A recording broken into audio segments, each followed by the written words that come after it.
Our guest, Sanjeev Bhanawat sir, has also joined us.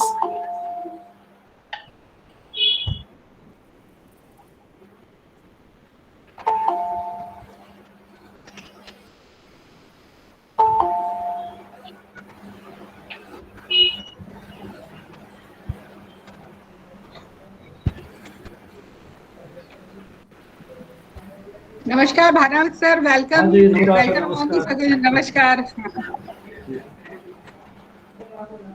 Jain साहब, नमस्कार। नमस्कार भानावत जी। नमस्कार नमस्कार। और कैसे हैं साहब? ठीक है सब?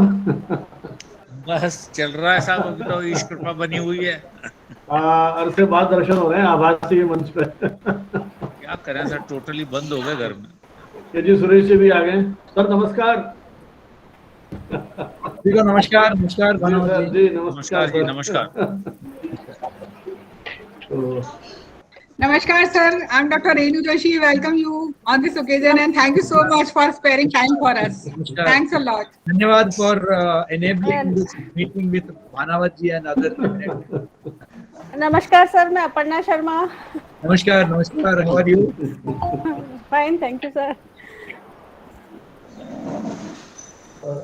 सुरेश जी, मैं आपका परिचय कराऊं। हमारे साथ आरसी जैन साहब भी हैं, जो इस कॉलेज के कन्वीनर हैं और राजस्थान कैडर में आईएएस ऑफिसर रहे हैं और कई डिपार्टमेंट्स में आपने काम किया है। और नमस्कार, welcome sir. Thank you, pleasure pleasure.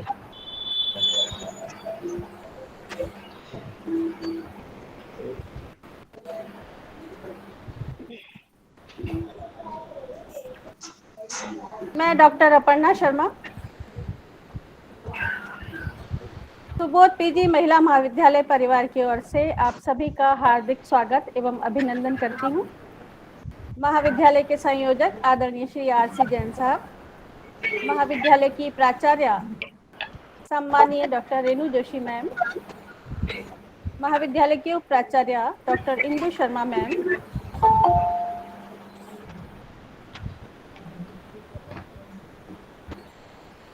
आवाज आ रही है मेरी? जी मैम। Thank you Nikita. एवं आज के कार्यक्रम के मुख्य अतिथि एवं विषय विशेषज्ञ प्रोफेसर संजीव भानावत साहब और माखनलाल चतुर्वेदी विश्वविद्यालय के कुलगुरु, कुलपति एवं प्रखर वक्ता प्रोफेसर केजी सुरेश जी। कार्यक्रम के शुभारंभ से पूर्व मैं आपको सुबोध महिला महाविद्यालय का संक्षिप्त परिचय देना चाहती हूँ। सुबोध महिला महाविद्यालय शिक्षा के अनवरत प्रवाह में भारत के अग्रणी महाविद्यालयों में से एक है। वैसे तो सुबोध शिक्षा समिति की अनेक संस्थाएं हैं, लेकिन सन 1999 में महिला शिक्षा को ध्यान में रखकर समिति ने महिला महाविद्यालय की स्थापना की। विगत 21 वर्षों से हमारे यहाँ की छात्राओं ने विभिन्न क्षेत्रों में अनेक उपलब्धियां अर्जित की हैं, सफलता के अनेक सोपान प्राप्त किए हैं। महाविद्यालय के प्राचार्य सम्मानीय डॉक्टर रेणु जोशी मैम अपनी सकारात्मक मानसिकता से इस कठिन समय में भी सभी संकाय सदस्यों का हौसला बढ़ाए रखती हैं और हमें निरंतर आगे बढ़ने के लिए प्रेरित करती हैं। महिला शिक्षा के क्षेत्र में हम अपना महत्वपूर्ण योगदान दे रहे हैं और सुबोध परिवार का ये प्रयास रहता है कि महिला शिक्षा द्वारा समाज और राष्ट्र का नव निर्माण हो सके।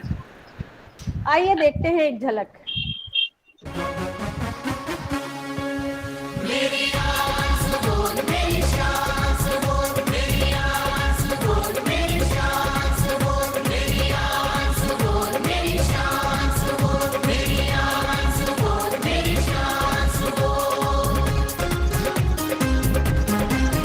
जब शिक्षा की कहीं बात चले तो आए नाम हमारा, ये सुबोध संस्थान हमारा, ये प्यारा सुबोध हमारा। माधव मुनि की प्रेरणा से शुरू हुआ ये सवेरा, ये सुबोध संस्थान हमारा, ये प्यारा सुबोध हमारा। जब शिक्षा की कई बात चले तो आए नाम हमारा, ये सुबोध संस्थान हमारा, ये प्यारा सुबोध हमारा। मेरी आन सुबोध, मेरी शान सुबोध, मेरी आन सुबोध, मेरी शान सुबोध।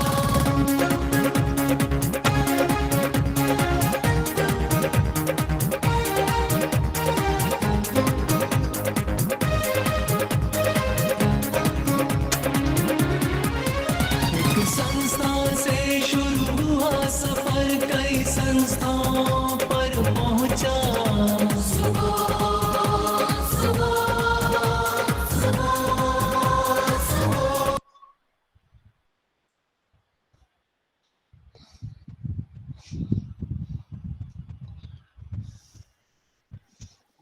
धन्यवाद। वर्तमान परिदृश्य में मीडिया की भूमिका विषय बहुत व्यापक है। हमने कल प्रोफेसर राजीव गुप्ता जी एवं संपादकीय प्रभारी अंकिता शर्मा जी को सुना था। वास्तव में कला, साहित्य, काल और इतिहास के अंधेरे उजालों के बीच मीडिया की भूमिका सूर्य वीथी बनाती है। राष्ट्रीय लोक चेतना को उद्दीप्त करने में समर्थ माध्यम है। गीता में जगह जगह शुभ दृष्टि का प्रयोग किया गया है। यह शुभ दृष्टि ही पत्रकारिता है, जिसमें गुणों को परखना तथा मंगलकारी तत्वों को प्रकाश में लाना सम्मिलित है। सम्यक हित में सम्यक प्रकाशन को पत्रकारिता कहा गया है। पहले सत्र की बातचीत को नई दिशा देने के लिए आज हमारे साथ हैं प्रोफेसर संजीव भानावत जी। मैं महाविद्यालय की उपाचार्य डॉक्टर इंदु शर्मा मैम से अनुरोध करती हूँ कि आप अपने उद्बोधन प्रस्तुत करें। Good afternoon everyone. परम आदरणीय महाविद्यालय के संयोजक महोदय आरसी जैन साहिब, विनम्र आदरणीय प्रिंसिपल मैम वेणु जोशी जी, श्रद्धेय प्रोफेसर के जी सुरेश जी, परम आदरणीय प्रोफेसर संजीव भानावत जी, मेरे सभी स्टाफ सदस्य और सभी सहभागी। आज हमारे लिए बहुत ही शुभ दिन है कि इस सत्र में हमें इतने प्रतिभावान और अनंत बौद्धिक संपदा रखने वाले व्यक्तित्व के विचार सुनने का सुअवसर प्राप्त हुआ है। संक्षेप में मैं भानावत सर के बहुमूल्य तथा अविस्मरणीय कार्यों को आप सबके साथ शेयर करना चाहूंगी।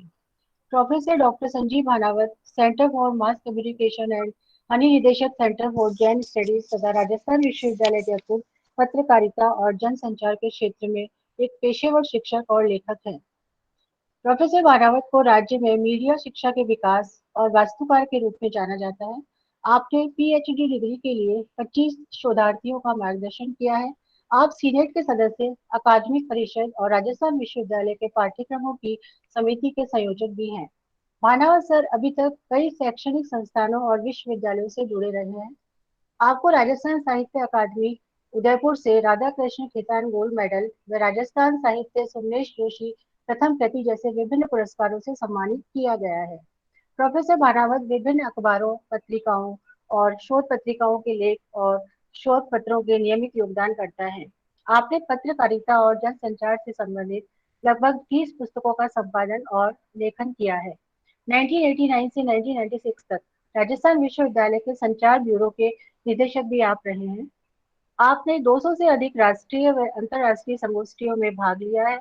2007 में न्यूयॉर्क में आयोजित विश्व हिंदी सम्मेलन में एक पेपर भी आपने प्रस्तुत किया। आपने अपने स्वर्गीय माता पिता की याद में अपने निवास स्थान पर एक उन्नत अनुसंधान केंद्र स्थापित किया है। इस केंद्र में 13,000 से अधिक पुस्तकों का संग्रह है। अद्भुत। देखिए, संस्कार और ज्ञान का ये अद्भुत संगम है। आजकल लोग पेरेंट्स को साथ ही नहीं रखते हैं और सर ने इतना कुछ अपने पेरेंट्स के लिए किया है। आपने अपने दृढ़ संकल्प, दूरदर्शिता तथा सतत कर्मनिष्ठा के आधार पर एक विशाल वट वृक्ष की स्थापना की है। भानावत सर के बारे में बोलने को वास्तव में इतना सब कुछ है कि अगर बताया जाए तो शायद यह एक सत्र भी कम पड़े। दृढ़ प्रतिज्ञा वाले व्यक्ति संसार को अपनी इच्छा के अनुसार झुकाने का सामर्थ्य रखते हैं। जी हाँ, यह लाइन भानावत सर पर निश्चित रूप से खरी उतरती है। बहुत बहुत वेलकम सर। धन्यवाद आपके इस आत्मीय और विस्तृत परिचय के लिए। इस महाविद्यालय के संयोजक श्री आरसी जैन साहब, प्राचार्य डॉक्टर रेणु जोशी, उपाचार्य डॉक्टर इंदु शर्मा, कार्यक्रम के संयोजक अपर्णा जी और मेरे अभिन्न मित्र तथा आज के हमारे इस वेबिनार के विशिष्ट वक्ता श्रद्धेय के.जी. सुरेश जी और कॉलेज के शिक्षक साथी और विद्यार्थियों, सर्वप्रथम तो मैं आपको इस बात के लिए धन्यवाद ज्ञापित करना चाहूँगा कि आपने एक अवसर दिया आज के इस दौर में मीडिया की भूमिका पर कॉलेज के शिक्षकों, विद्यार्थियों और देश के विभिन्न क्षेत्रों से जुड़े प्रतिनिधियों के साथ एक संवाद करने का। और दूसरा एक महत्वपूर्ण अवसर है, वो है इस आभासी मंच पर के.जी. सुरेश जी के साथ मंच को शेयर करना। हालांकि मुझे कई ऐसे अवसर मिले हैं देश में अलग अलग स्थानों पर जब सुरेश जी के साथ मंच शेयर किया है और अनेक ऐसी वैचारिक संगोष्ठियों में हमारा एक साथ रहा है। जयपुर के अनेक आयोजनों में आपकी सहभागिता रही है। विस्तृत परिचय तो जो उसके संयोजक है वो आपको देंगी, लेकिन चूंकि व्यक्तिगत रूप से मैंने पिछले लगभग 8-10 साल से आपको मैं देख रहा हूँ जितने जुनून जिजीविषा के साथ इस और विशेषकर पिछले 1 साल से इस पेंडेमिक में भी जिस तरह से आपने यात्राएं की हैं, काम किया है, शैक्षणिक संस्थानों को विकसित किया है IIMC और माखनलाल चतुर्वेदी पत्रकारिता विश्वविद्यालय के माध्यम से, मुझे लगता है कि उनका ये जो पूरा कृतित्व है हम सभी के लिए अनुकरणीय है। बहुत लंबा अनुभव मीडिया के साथ रहा, मीडिया शिक्षण में आप जुड़े हैं, बहुत कुछ सीखने का अवसर भी हमको आपसे मिला है। तो मेरे लिए ये अतिरिक्त सौभाग्य की बात है कि उनके साथ मुझे आज मंच करने का, शेयर करने का अवसर मिला। सुबोध महाविद्यालय के साथ मेरा एक बहुत पुराना संवाद और संबंध रहा, बल्कि यूँ कहूँ कि मेरे पिताजी भी जब थे वो भी विश्वविद्यालय में थे, उनका भी एक जुड़ाव इस संस्थान के साथ रहा। और जैसा इस फिल्म में बताया गया कि 1 सदी की यात्रा, एक छोटे से स्कूल से जो यात्रा शुरू हुई, आज यहाँ मल्टी इंस्टीट्यूशनल्स कितने सारे अलग अलग विषयों के संस्थान बने हैं और विशेषकर महिला शिक्षा के क्षेत्र में न सिर्फ जयपुर में बल्कि प्रदेश में भी इस महाविद्यालय ने अपनी विशिष्ट छाप छोड़ी है। ये भी मेरे लिए एक विशेष गर्व की बात है। और मैनेजमेंट के रूप में भी समय समय पे मुझे अलग अलग इकाइयों में उनकी जो कमेटीज़ हैं उसमें रहने का, इस कॉलेज की गतिविधियों को निकटता से देखने का अवसर मिला। एक तरह से अपने ही घर में एक संवाद का जो अवसर मिला है, इसका उत्साह और उमंग स्वाभाविक है। अब आज का जो अपना मुख्य विषय है, वर्तमान परिदृश्य में मीडिया की भूमिका। मुझे नहीं पता कल की चर्चा के मुख्य बिंदु क्या थे, किस रूप में वो चर्चा आगे बढ़ी है। राजीव जी हमारे साथ कई मंचों पर, मेरे तो न जाने कितने अकादमिक आयोजनों में वो आते रहे हैं और उनके उस विचार विमर्श में अक्सर काफ़ी जो कहना चाहिए कि उत्तेजना भी रही है। तो मैं मान के चलता हूँ कि उनका सत्र भी बहुत ही रोचक, सार्थक और विचारोत्तेजक रहा होगा। मीडिया की हमारी एक पूरी की पूरी लंबी परंपरा है। जैसा संकेत रूप में अपर्णा जी ने कहा कि किस तरह से राष्ट्रीय भावनाओं को प्रदीप्त किया मीडिया ने। हालांकि जिस मीडिया की आज के संदर्भ में हम बात कर रहे हैं, क्योंकि प्रिंट मीडिया के हमारे पास जो औपचारिक इतिहास है वो लगभग 250 साल पुराना है। 1780 में पहला अखबार निकला था और हिंदी का पहला अखबार संयोग से यही महीना, मई का महीना था जब हिंदी का पहला पत्र इस देश में निकलता है। 30 मई को जब हम हिंदी पत्रकारिता दिवस भी अलग अलग स्थानों पर मनाने की एक परंपरा पिछले कई वर्षों से है। तो कुल मिलाकर के 250 साल की लगभग हमारे पास परंपरा प्रिंट मीडिया की है। सिनेमा की 1 सदी की अभी कुछ वर्ष पूर्व ही देश भर में मनाया गया, कई प्रकाशन हुए। हमारे जो केंद्रीय सूचना प्रसारण मंत्रालय है, इसके जो यूनिट्स हैं फिल्म से जुड़ी हुई 3-4 यूनिट्स जो हैं, इकाइयाँ जो हैं, उन्होंने इस तरह की डॉक्यूमेंट्रीज बनाई पूरी 1 सदी पर। और सुरेश जी तो कई फिल्म फेस्टिवल के साथ भी जुड़े रहे, उन्होंने बहुत निकटता से उस सारे दृश्यों को देखा है, उस पूरी यात्रा को भी आपने देखा है।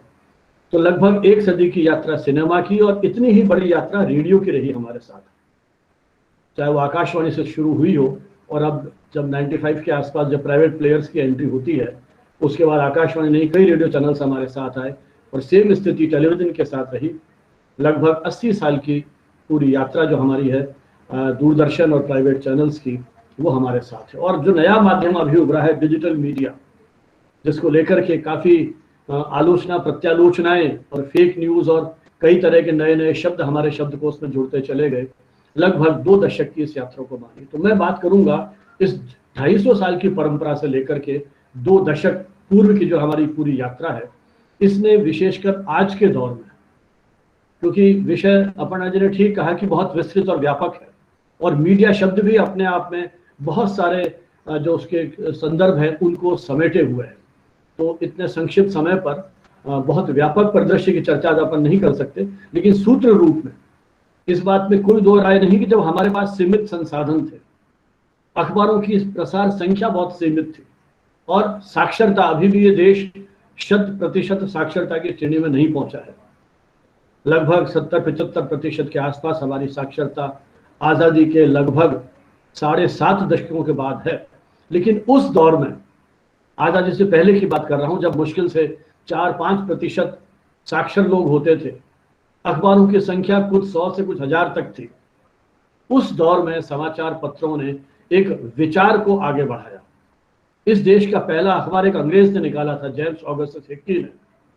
मैं उस व्यक्ति को इसलिए याद नहीं कर रहा हूं कि उसने पहला अखबार निकाला, एक अंग्रेज था, लेकिन इसलिए याद कर रहा हूं कि अभिव्यक्ति की स्वतंत्रता के लिए पहला बलिदान जिस देश में किसी ने दिया तो वो जेम्स ऑगस्टस हिक्की था। उसने न्यायपालिका, कार्यपालिका और सत्ता के शीर्ष पर जो बैठा हुआ वायसराय है, उनकी उन विकृतियों को, भ्रष्टाचार को नहीं छोड़ा और अपनी कलम से उन सबके खिलाफ लिखा, जिसका परिणाम उसको भुगतना पड़ा। उसको जेल भेज दिया गया, प्रेस पर छापे मारे गए, और जो पोस्टल कंसेशन आदि सुविधाएं अखबार को उस समय दी गई थी वो सारी उनसे छीन ली गई, लेकिन समझौता नहीं किए। तो हिंदुस्तान की जो पत्रकारिता है वो उसी अभिव्यक्ति की स्वतंत्रता की रोशनी में आगे बढ़ती है। और आगे चलकर जो हमारे देश की पत्रकारिता थी, चाहे वो हिंदी की पत्रकारिता रही हो, चाहे दूसरी भारतीय भाषाओं की पत्रकारिता रही हो, जो हमारे देश के समाज सुधारक रहे, उन्होंने भी पत्र को अपना एक आधार बनाया जन चेतना के लिए। उस समय की पत्रकारिता आज की पत्रकारिता नहीं थी, डे टू डे रिपोर्टिंग नहीं थी। उस समय के संपादकों ने शब्दों की तपस्या की थी, शब्दों की आराधना की थी, और यही कारण है कि जो कुछ उनके अखबार में छपता था उसका इतना गहरा प्रभाव होता था कि उस विदेशी हुकूमत घबरा गई, भयाक्रांत हो गई, अखबारों पर छापे मारे गए, संपादकों को जेल भेज दिया गया, कठोर यातनाएं दी गई, न जाने कितने प्रेस अधिनियमों से उनको आतंकित किया गया। मुझे याद है एक अखबार का विज्ञापन छपा था, चाहिए एक संपादक, वेतन हर संपादकीय पर 1 गिलास ठंडा पानी, 2 सूखी रोटियां और 10 वर्ष की जेल। आप कल्पना कर सकते हैं इस जो हमारी परंपरा है मीडिया की या पत्रकारिता की, उसकी कितनी बड़ी हमारे पास एक स्वस्थ परंपरा रही है। जब संपादकों ने अपने उन व्यापक जनहितों को ध्यान में रखते हुए, संपादकों ने उन राष्ट्रीय हितों को ध्यान में रखते हुए अपने शब्दों की आराधना की थी, किसी भी दबाव के आगे वो झुके नहीं। उनके सामने लक्ष्य था इस देश को आजाद कराना, और पूरा जनमत उनके साथ खड़ा हो गया। आजादी के बाद परिवर्तन होता है, देश के निर्माण के लिए अलग अलग विचारधाराएं हमारे सामने आती हैं, अलग अलग लक्ष्य उद्देश्य आते हैं। जो पत्रकारिता पहले मिशनरी भाव से शुरू हुई, वो पत्रकारिता धीरे धीरे प्रोफेशनल रूप लेती चली गई। प्रोफेशन होना बुरा नहीं है, वो समय की आवश्यकता थी, समय की मजबूरी थी।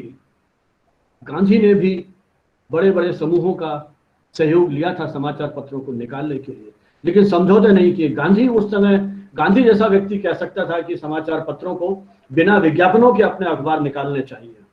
उन्होंने नवजीवन बहिष्कार मंडल की स्थापना की, यदि आप मेरे विचारों से सहमत नहीं हैं तो अखबार को खरीदना बंद कर दें। आज किसी संपादक में शायद ये साहस नहीं होगा कि वो कहे कि यदि आप मेरे विचारों से सहमत नहीं हैं तो मेरे अखबार को पढ़ना बंद कर दें। ये गांधी ने एक नई तरह की जो वैल्यू सिस्टम है वो तैयार किया, लेकिन आज के दौर में वो संभव नहीं है। विज्ञापन का एक बहुत बड़ा बाजार पत्र पत्रिकाओं के सामने आ गया, धीरे धीरे रेडियो, टेलीविजन, इनमें भी विज्ञापनों को स्वीकार किया गया। क्योंकि जो अखबार आपको मिल रहा है, आप टेलीविजन पर फ्री में सूचनाएं चाहते हैं, अखबार आप सस्ते से सस्ता चाहते हैं। इस अखबार जो आपको 4-5 रुपए का मिलता है वो मालिकों को 20, 25, 30 रुपए का पड़ता है। उस अखबार के प्रकाशन का और आपके घर तक पहुंचने का घाटा जो है वो बड़े बड़े जो एडवर्टाइजिंग कंपनीज हैं वो पूरा कर रही हैं। तो एक सीमा तक अखबार उनके हितों का पोषण करने के लिए आगे आएगा। बहुत सारी चुनौतियां हो सकती हैं अखबार के ओरिएंटेशन की, अखबार के शहरीकरण की, अखबार की अलग अलग विधाओं की, क्षेत्रों की, कि उन समस्याओं को उसने कितनी बात की। अक्सर हमने बहुत सेमिनार्स किए हैं जिसमें महिला विमर्श की बात की, दलित विमर्श की बात की, बच्चों को लेकर के बात की। एक दौर था एक से एक श्रेष्ठ पत्रिकाएं बड़े बड़े प्रकाशन समूह ने निकाली, नंदन, पराग। हम जब लोग बच्चे थे या विद्यार्थी जो हमारी बात सुन रहे हैं उनकी एज ग्रुप में थे, तो पराग, नंदन, बालहंस, चंदा मामा, पता नहीं कितनी तरह की पत्रिकाएं हम लोग उसमें पढ़ते थे, अलग अलग तेवर की। नंदन में जहां राजा रानी की कहानियां थी, तो पराग में यथार्थ बोध की कहानियां थी, तो चंदा मामा में एक था चीकू, नाम था, एक था खरगोश, नाम था चीकू। पंचतंत्र के आधार पर कहानियों को कहने की परंपरा थी और उनके माध्यम से हमारे में वैल्यू संस्कार डाल दिए जाते थे। धर्मयुग, साप्ताहिक Hindustan, illustrated weekly, you times, science today, न जाने कितनी पत्रिकाएं थी जो हमें एक मानसिक खुराक देती थी। धीरे धीरे अभिरुचियां बदली और मीडिया का बहुआयामी विकास होने लगा। रेडियो आया, टेलीविजन आया, अलग तरह के कार्यक्रम आए, हमारा पूरा सामाजिक ढांचा बदलने लगा। हम जब ग्रेजुएशन में थे तब टेलीविजन पर बहस होती थी, ईडियट बॉक्स कहते थे उसको, आज कोई ईडियट बॉक्स नहीं कहता है। न जाने कितनी डिबेट्स में हमने पार्टिसिपेट किया और इस बात को लेकर पक्ष विपक्ष ने तर्क प्रस्तुत किए जाते थे कि टेलीविजन हमारी संस्कृति को प्रदूषित कर रहा है, युवा पीढ़ी को भ्रष्ट कर रहा है। जब जब नई तकनीक आई उस पर आरोप प्रत्यारोप हुए और यही स्थिति फिर अब सोशल मीडिया के साथ आ गई। लेकिन मित्रों, जो हमारा मुख्य चिंतन का विषय है आज, वो है आज के दौर में। और आज के दौर की यदि बात करूं, एक साल में जो हम भुगत रहे हैं वैश्विक महामारी या पेंडेमिक का, बहुत तरह की आलोचनाएं हो रही हैं, कई तरह के व्हाट्सएप मैसेजेस आ रहे हैं जिसमें मीडिया को नसीहतें दी जा रही हैं कि मीडिया सकारात्मक चीजें दिखाए, नकारात्मक चीजें नहीं दिखाए। कितने लोग ठीक हुए इसकी जानकारी दे, कितने लोग संक्रमित हैं इसकी जानकारी नहीं दे। फ्रंट वॉरियर्स, कोरोना वॉरियर्स की बात करें, फ्रंट लाइन वॉरियर्स की बात करें, बहुत सारी चीजें हैं। लेकिन मुझे लगता है कि इस एक साल के दौर में भले ही कितनी ही आलोचना हम मीडिया की करें, देखिए मीडिया भी सोसाइटी का एक हिस्सा है।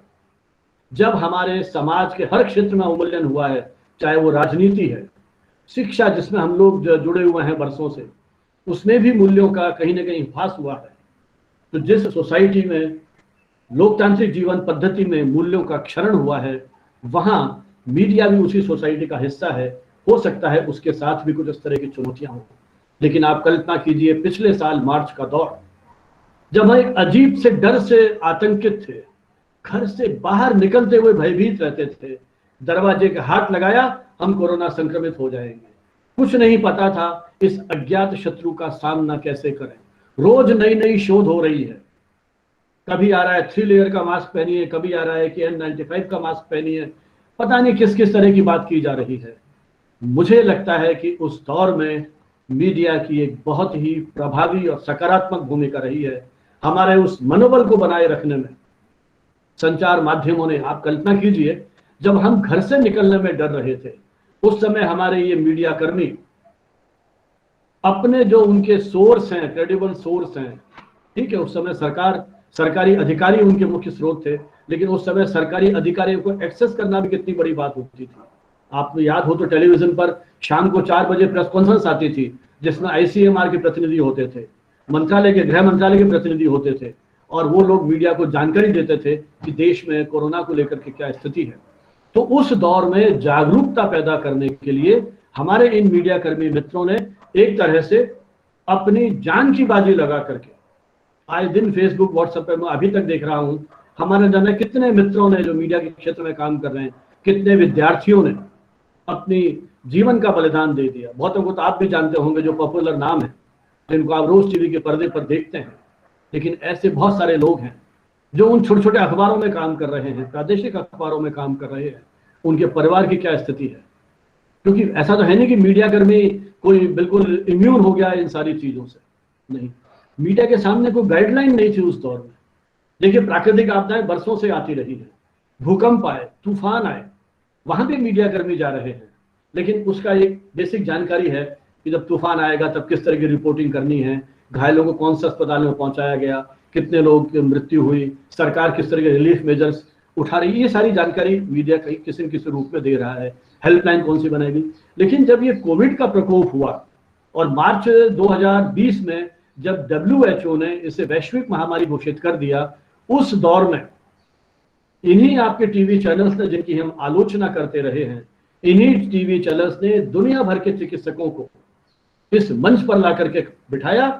अपने स्टूडियो में वो एंकर्स हैं जिन्होंने डॉक्टर्स को कोऑर्डिनेट किया और जनता से ये कहा, अपने दर्शकों से ये कहा कि आप ईमेल के माध्यम से, वीडियो के माध्यम से, टेलीफोन के माध्यम से सवाल पूछिए कि आप क्या जानना चाहते हैं। क्योंकि उस समय हमें ये पता था घर में सब्जी लाएंगे तो कैसे साफ करनी है, बाहर जाएंगे जो ड्रेस हमने पहन रखी है कैसे धोना है, किन सावधानियों को बरतना है। ये वही मीडिया है जिसने आपको 3 बातें बार बार विज्ञापनों के माध्यम से, विभिन्न कार्यक्रमों के माध्यम से, विभिन्न टॉक्स के माध्यम से, नेताओं के वक्तव्यों के माध्यम से ये जानकारी दी कि इस बीमारी का एक ही बचाव है, प्रॉपर मास्किंग। मास्क लगाना हमारे इन चैनल के जो एंकर से उन्होंने बताया आपको कि सही तरीके से मास्क कैसे लगता है। हैंड वॉशिंग, हाथ धोना केवल ऐसे नहीं है कि हाथ गीले कर लिए, किस तरह से आपको हाथ उंगलियों के बीच में इधर, ताकि उस वायरस से आप बच सके, कितने सेकंड तक हाथ धोना है, ये सारी जानकारी दी। सोशल डिस्टेंस, नए शब्द आ गए मीडिया के माध्यम से, सोशल डिस्टेंसिंग किस तरह से आपको मेंटेन करनी है। तो ये जो जागरूकता का काम किया, दुनिया भर में जो रिसर्च हो रही है उसकी जानकारी आपको दी है। तो पेंडेमिक के बारे में जन चेतना को जगाने के लिए, उस मनोबल को बनाए रखने के लिए और विश्वसनीय स्रोतों से जानकारी प्राप्त कर, आप कल्पना कीजिए अखबारों में भी वर्क फ्रॉम होम की स्थिति हो गई थी। जो एडिटोरियल डेस्क है वो अपने जो उनके ग्राफिक आर्टिस्ट हैं वो बेचारे, जो उनके पास सामग्री आ रही है वो घर पर बैठ करके वो सारा ग्राफ और टेबल बना रहे हैं और आपको वो जानकारी देख, क्योंकि टेलीविजन पे आप सारी न्यूज दिन भर देख चुके होते हो। तो अखबार किस तरह से अगले दिन सुबह आपकी उस इच्छा को, आपके उस इंटरेस्ट को उसके साथ बनाए रखे, तो नए नए तरीके से खबरों को देने का प्रयास किया गया इस स्टाइल में कि लोग उसको पढ़ें और उनको पढ़ते ही पूरी की पूरी जो स्थितियां हैं, परिवेश है, उसके बारे में जानकारी मिल जाए। और मेरा यह मानना है आंकड़ों को छिपाने से कुछ नहीं होगा। यदि आप आंकड़े छिपाते हैं तो सरकारें बच सकती है लेकिन जनता संकट में आ जाएगी। मीडिया क्यों नहीं बताएगा इन सारी चीजों को? हम कहते हैं कि मीडिया आम आदमी की बात नहीं करता है। यही वो मीडिया है जिसने उन प्रवासी मजदूरों के दर्द को अपने टेलीविजन कैमरे के माध्यम से और अखबारों में हमारे इन पत्रकार मित्रों ने बहुत ही मार्मिक ढंग से प्रस्तुत किया। उन शमशान घाट की क्या स्थिति है, वो बेचारा गरीब व्यक्ति वो किस तरह से अपने परिजनों की लाशों को ढो रहा है, कैसे साइकिल पर वो उस लाश को ले जा रहा है, एम्बुलेंस, क्योंकि ये बीमारी इस तरह की थी कि व्यक्ति व्यक्ति के बीच में एक विश्वास का संकट खड़ा हो गया। ऐसे दौर में हमारे ये युवा साथी फील्ड में जाकर के रिपोर्टिंग कर रहे हैं। मुझे लगता है कि बहुत बड़ी, ठीक है होंगे, पूंजी का आक्रमण होगा, बड़े बड़े मालिकों के हाथ में अखबार होगा, लेकिन इन्हीं सारी चुनौतियों के बीच में हमारे इन पत्रकार मित्रों ने अपनी जगह बनाई है।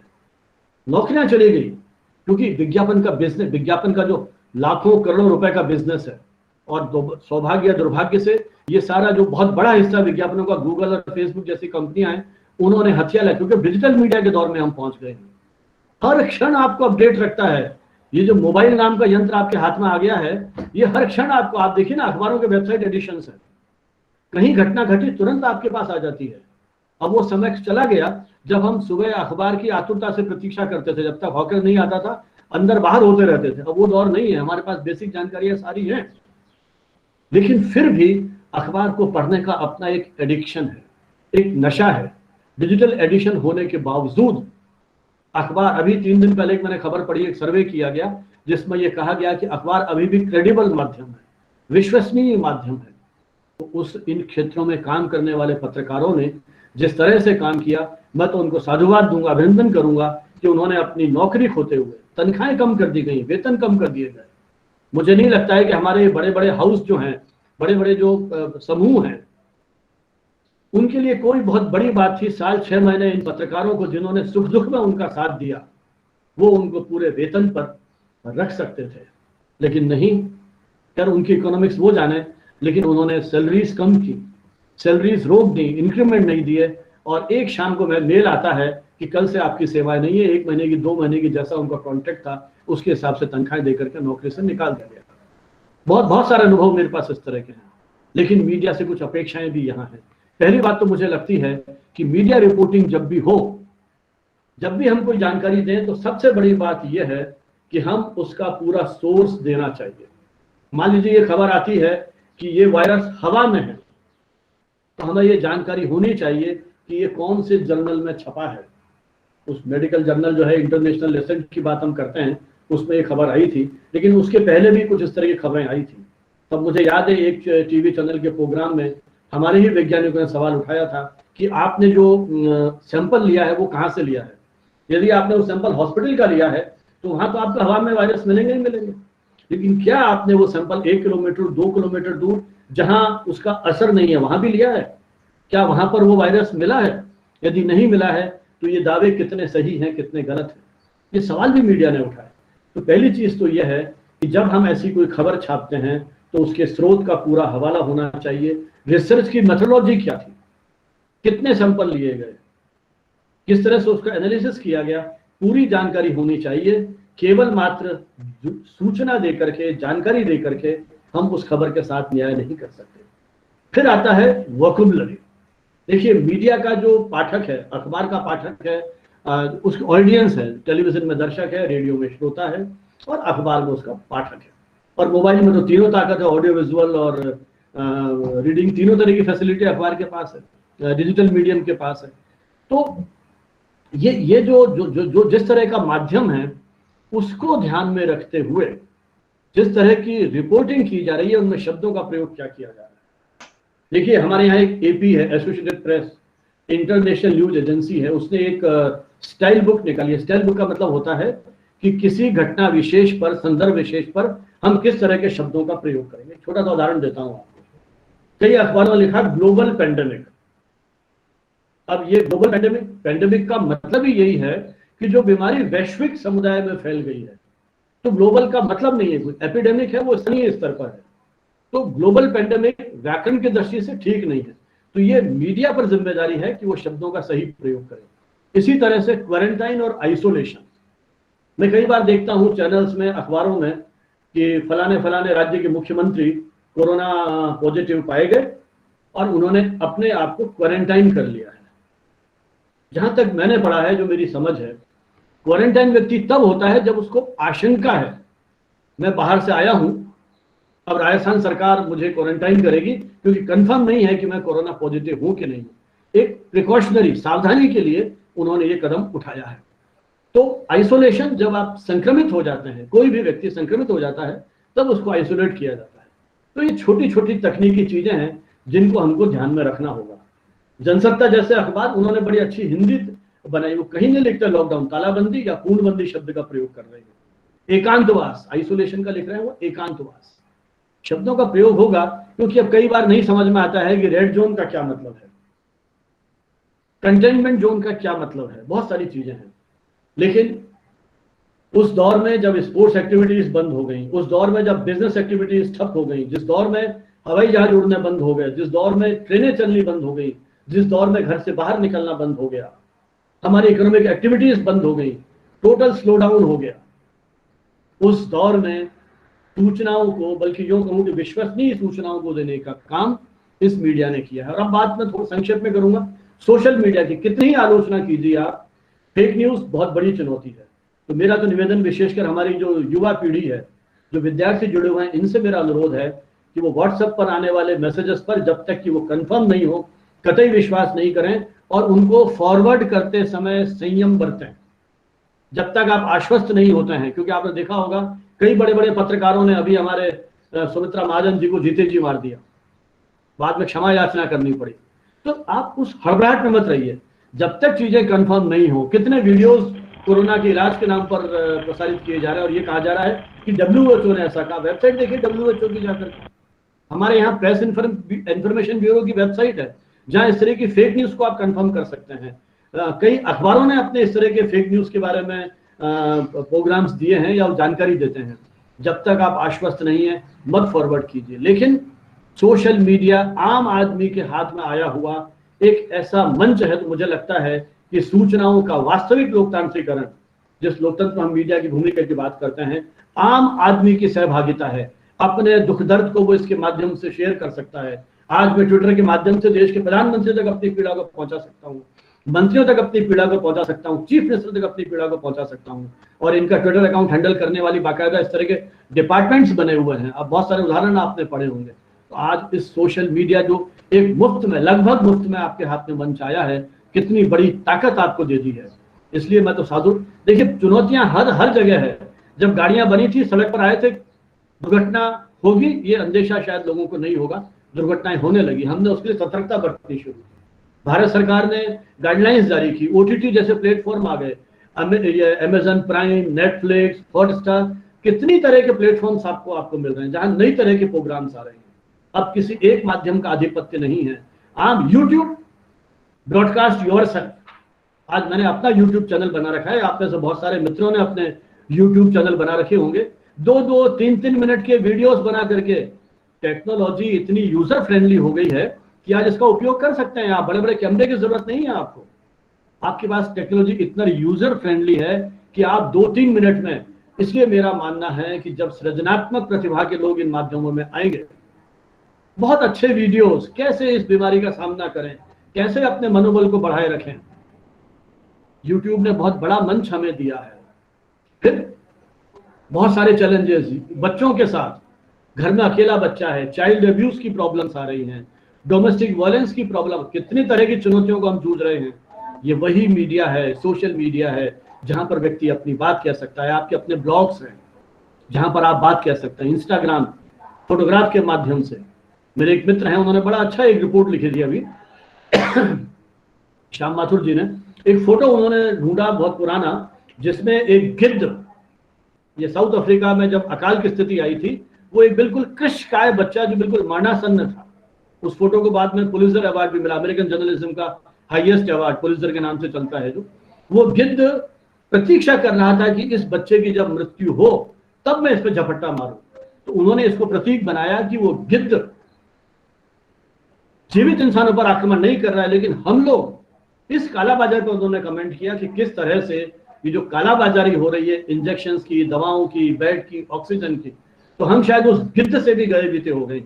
अब देखिए उन्होंने सोशल मीडिया पर शेयर किया, फेसबुक पर शेयर किया, अपने जो उनके डिजिटल माध्यम है, तो कहीं ना कहीं सोचने की विवश करता है। तो हम इस प्रकार से, दुनिया तो हम नहीं बदल सकते, एक कोशिश कर सकते हैं। हमेशा से ये चुनौतियां रही हैं। जब देश की आजादी का संग्राम लड़ा जा रहा था, तब भी ऐसे अखबार थे जो हमारा विरोध करते थे, लेकिन उस समय वो ताकतें हावी रहीं जो एक मिशन को लेकर के समर्पित थी। तो मुझे लगता है हम एक ऐसा सकारात्मक माहौल मीडिया के माध्यम से बनाएं। बहुत कुछ छप रहा है, बहुत कुछ छप रहा है, पॉजिटिव भी छप रहा है। किस तरह से आपको ऊर्जा मिलती है, कौन से ऐसे कार्यक्रम हैं। एनसीईआरटी ने किस तरह के प्रकाशन किए बच्चों के लिए, 100-125 पेज का एक पूरा पब्लिकेशन निकाला उन्होंने कि कैसे बच्चों को एंगेज किया जाए। गूगल पर देखेंगे आपको सारी चीजें मिल जाएंगी, बहुत बहुत प्रयोग हो रहे हैं और इन सब के बारे में अखबारों में छप रहा है। कैसे हमारे कुछ मित्रों ने अपनी लग्जरी गाड़ियां एम्बुलेंस के रूप में लानी शुरू कर दी, कैसे सामाजिक संगठन, कई जो हमारे धार्मिक समुदाय हैं, नाम नहीं लूंगा, लगभग सभी तरह के समुदाय जो हैं, उन्होंने किस तरह भोजन पहुंचाने की व्यवस्था की है, कैसे ऑक्सीजन सिलेंडर पहुंचा रहे हैं, कितने लोग काम कर रहे हैं। ये मीडिया इन सभी को प्रचारित प्रसारित कर रहा है। हमारा दुर्भाग्य यह है कि हम इन खबरों पर ध्यान कम देते हैं। मेरा ये निवेदन है कि जब आप एक उंगली सामने करते हैं, 3 उंगलियां आपकी और भी हैं, तो हम भी देखें कि हम किस तरह की चीजों को पढ़ना चाहते हैं। क्या जो पत्रकार अपने कर्तव्य की वेदी पर बलिदान हो गए, हमने उनके साथ कहीं सहानुभूति रखी? हमारे सुबह की चाय का स्वाद भी खराब हुआ। कितने लोगों ने इस महामारी के, लाखों करोड़ों लोग शिकार हो गए हैं। तो जो फ्रंट लाइन वर्कर्स हैं, जिस तरह से काम कर रहे हैं, चाहे वो डॉक्टर्स हैं, चाहे पुलिस हैं, प्रशासनिक अधिकारी हैं, जिस तरह से काम कर रहे हैं, मुझे लगता है कि इस महामारी का सामना करने के लिए जिस तरह का एक माहौल तैयार किया है, तो मैं तो बहुत सकारात्मक ढंग से मीडिया की भूमिका को देखता हूँ। बहुत सारी चुनौतियां होंगी, बहुत सारी नेगेटिव बात मैं भी कर सकता हूँ। 30-40 साल तक मैंने भी अध्यापन कार्य किया, बहुत सारे मित्र मेरे साथ मीडिया में रहे जो काम कर रहे हैं, उनसे आए दिन बात होती है। बहुत सारी विकृतियां आ गई हैं, पेड न्यूज की हमारे यहाँ प्रॉब्लम रही। माखनलाल बाबूराव विष्णु पराडकर ने बहुत पहले ये कहा था, पत्र सर्वांग सुंदर होंगे, मुद्रण बहुत रंगीन होगा, लेकिन उसमें आत्मा नहीं होगी, संपादक नाम की संस्था नहीं रहेगी, संपादकीय संस्था पर कुठाराघात हुआ, बहुत कुछ हुआ, भाषा विकृत हुई, सब कुछ हुआ। लेकिन यदि आप वर्तमान संदर्भ में मीडिया की भूमिका की बात करते हैं, तो मुझे लगता है कि विश्वसनीय माध्यम आज मीडिया ही है। और एक चीज बात करके बात समाप्त करूंगा, क्या हम कोई नया बिजनेस मॉडल तैयार कर सकते हैं? आप क्यों मुफ्त में सूचना चाहते हैं? आप डिजिटल माध्यम से सूचना चाहते हैं। अखबार का हिंदू और कुछ अखबार हैं, उन्होंने इसका पेड सब्सक्रिप्शन जारी किया है, क्योंकि हम निर्भर तो उसी पर हैं, विज्ञापनों के ऊपर ही। अखबार का फ्रंट पेज मल्टीनेशनल कंपनी खरीद लिया, रेडियो का प्राइम टाइम और टेलीविजन का प्राइम टाइम मल्टीनेशनल कंपनीज ने खरीद लिया। अब हम अभिशप्त हैं, जो वो दिखाएंगे हम देखेंगे, जो वो पढ़ाएंगे हम पढ़ेंगे। जब हम रहन सहन में, खाने पीने में स्वयं पैसा खर्च करके करते हैं, बढ़िया से बढ़िया कपड़ा हम चाहते हैं, बढ़िया से बढ़िया एजुकेशन हम चाहते हैं, उन सब के लिए पे करते हैं, तो फिर यदि हम सूचना चाहते हैं तो क्यों नहीं हम उस सूचना के लिए भी पे करें। यदि हमारा मीडिया आत्मनिर्भर हो पाएगा तो मुझे लगता है कि शायद हम उस ट्रस्टून अखबार निकाले, चंडीगढ़ से ट्रिब्यून निकल रहा है, बहुत सारे अखबार निकल रहे हैं, लेकिन नया बिजनेस मॉडल जब हम तैयार करेंगे तो मुझे लगता है जिन चिंताओं को आप अक्सर अपनी पारस्परिक बातचीत में, सेमिनार्स में, अकादमिक आयोजनों में जब आप बात करते हैं या मीडिया को कोसते हैं, तो शायद एक सीमा तक हम उसका समाधान पा पाएंगे। क्योंकि जब हम खुद पे कर रहे हैं, वो हमारा अपना मीडिया होगा, हमारी अपनी आवाज बन करके हमारे दुख दर्द का सहभागी होगा। इन्हीं शब्दों के साथ मुझे आधे घंटे का लगभग समय दिया गया था, 25 मिनट का मेरा समय हो गया है, तो मैं अपनी बात को यहाँ विराम दूंगा, इस उम्मीद में कि केजी सुरेश जी का चूंकि बहुत वाइड एक्सपीरियंस रहा है, वो अपने अनुभव आपके साथ शेयर करेंगे। अक्सर मैंने देखा है उनके विश्वविद्यालय के जो विद्यार्थी जो आज राष्ट्रीय चैनल्स में काम कर रहे हैं, कितने बहुत बहुत पीड़ा दुख होती है। बल्कि मैं तो कहता हूँ कि इस अवसर पर हम उन सारे मीडिया, चूंकि मीडिया की बात कर रहे हैं, उन मीडिया कर्मियों के प्रति अपनी श्रद्धांजलि अर्पित करते हैं जिन्होंने कर्तव्य की वेदी पर अपना बलिदान दिया। मैंने कई बार देखा है कि जी सुरेश जी की कलम से उनके प्रति जो दुख दर्द पीड़ा झलकती है, उन विद्यार्थियों के प्रति जो लगातार अपने दायित्व का निर्वहन करते हुए जान की बाजी पर खेल गए। जिस तरह से रण क्षेत्र पर हमारे सैनिक जूझते हैं, अस्पतालों में चिकित्सक जूझते हैं, लॉ एंड ऑर्डर को मेंटेन करने के लिए पुलिस वाले जूझते हैं, होंगे उसमें कुछ इस तरह के लोग, मिली भगत वाले होंगे, लेकिन बाई एंड लार्ज यदि आप एक दिन के लिए बंद कर दीजिए तो देश की क्या स्थिति हो जाएगी, समाज की क्या स्थिति हो जाएगी।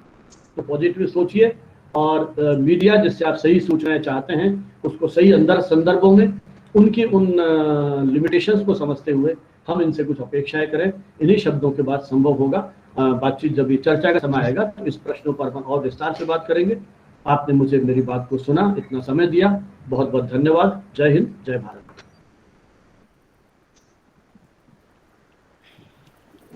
धन्यवाद सर।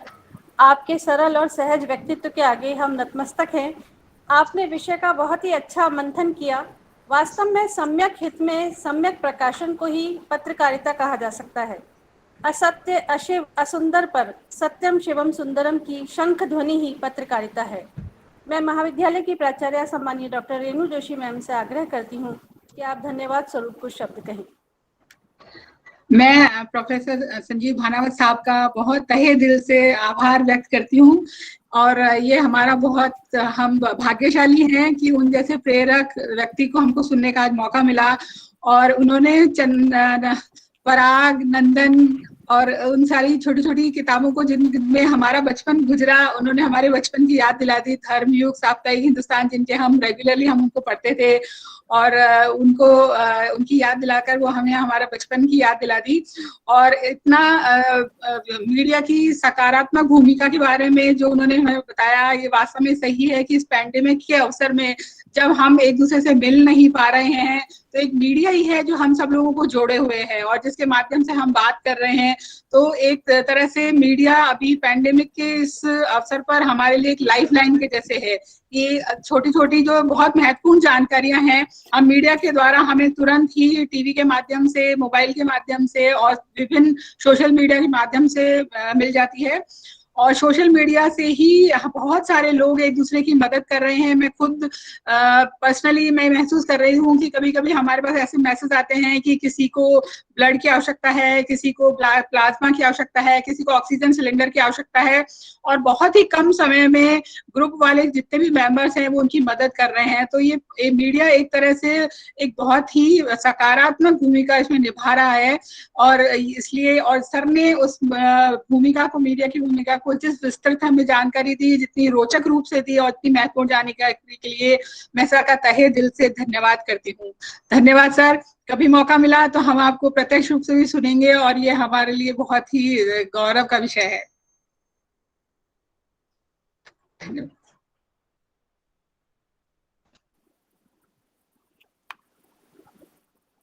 Thank you ma'am. हम सौभाग्यशाली हैं कि ज्ञान गंगा की इस भागीरथी में हमारे साथ माखनलाल चतुर्वेदी विश्वविद्यालय के कुलपति प्रोफेसर के.जी. सुरेश जी हमारे साथ हैं। आप वरिष्ठ पत्रकार, स्तंभकार और संचार विशेषज्ञ हैं। आप वर्तमान में माखनलाल चतुर्वेदी राष्ट्रीय पत्रकारिता और संचार विश्वविद्यालय भोपाल के कुलपति के रूप में कार्यरत हैं। इससे पूर्व आप भारतीय जनसंचार संस्थान में भारत के प्रमुख मीडिया प्रशिक्षण संस्थान के महानिदेशक के रूप में कार्यरत रहे। डीडी न्यूज भारत के सार्वजनिक समाचार प्रसारक के साथ वरिष्ठ परामर्श संपादक हैं। एशिया नेट न्यूज नेटवर्क के साथ संपादकीय सलाहकार हैं। प्रेस ट्रस्ट ऑफ इंडिया के साथ मुख्य राजनीतिक संवाददाता हैं। राष्ट्रमंडल युवा कार्यक्रम एशिया द्वारा शांति के लिए राष्ट्रमंडल युवा राजदूत नामित हुए हैं। और यह अतिशयोक्ति नहीं होगी कि यदि मैं आपके जीवन के समग्र उपलब्धियों का वर्णन करूं तो शायद दोपहर से शाम हो जाएगी। और सच बात तो यह है कि आपके उद्बोधन सुनने के लिए हम सभी श्रोता अधीर हैं। मैं आपका स्वागत करती हूं सर। महाविद्यालय की प्राचार्य महोदय, आप कुछ कहना चाहेंगी मैम? ये हमारे लिए आज बहुत सौभाग्य का विषय है, सौभाग्यशाली दिन है आज हमारे लिए कि हमको सर जैसे ज्ञानवान ओजस्वी व्यक्तित्व के वक्ता को सुनने का अवसर मिला, उनका उद्बोधन सुनने का अवसर मिलेगा और हमसे बहुत लाभान्वित होंगे और हमारी पूरी फैकल्टी और हमारे स्टूडेंट से बहुत लाभान्वित होंगे। सर ये हमारे लिए बहुत ही भाग्य और गौरव का विषय है कि आज हमको आपको डिजिटल माध्यम के थ्रू हमको आपको रूबरू होने का मौका मिला है। सो आपका बहुत बहुत धन्यवाद हमारे लिए समय देने के लिए। और मैं आपका बहुत पूरे सुबोध महिला महाविद्यालय परिवार की तरफ से मैं आपका हार्दिक अभिनंदन और स्वागत करती हूँ sir. Thank you so much. Thank you. धन्यवाद, बहुत बहुत धन्यवाद डॉक्टर रेणु जोशी जी, डॉक्टर अपर्णा शर्मा जी और डॉक्टर इंदु शर्मा जी हमारे इस कार्यक्रम में उपस्थित, जैन साहब और मेरे परम मित्र जो मीडिया शिक्षा के पर्यायवाची बन चुके हैं,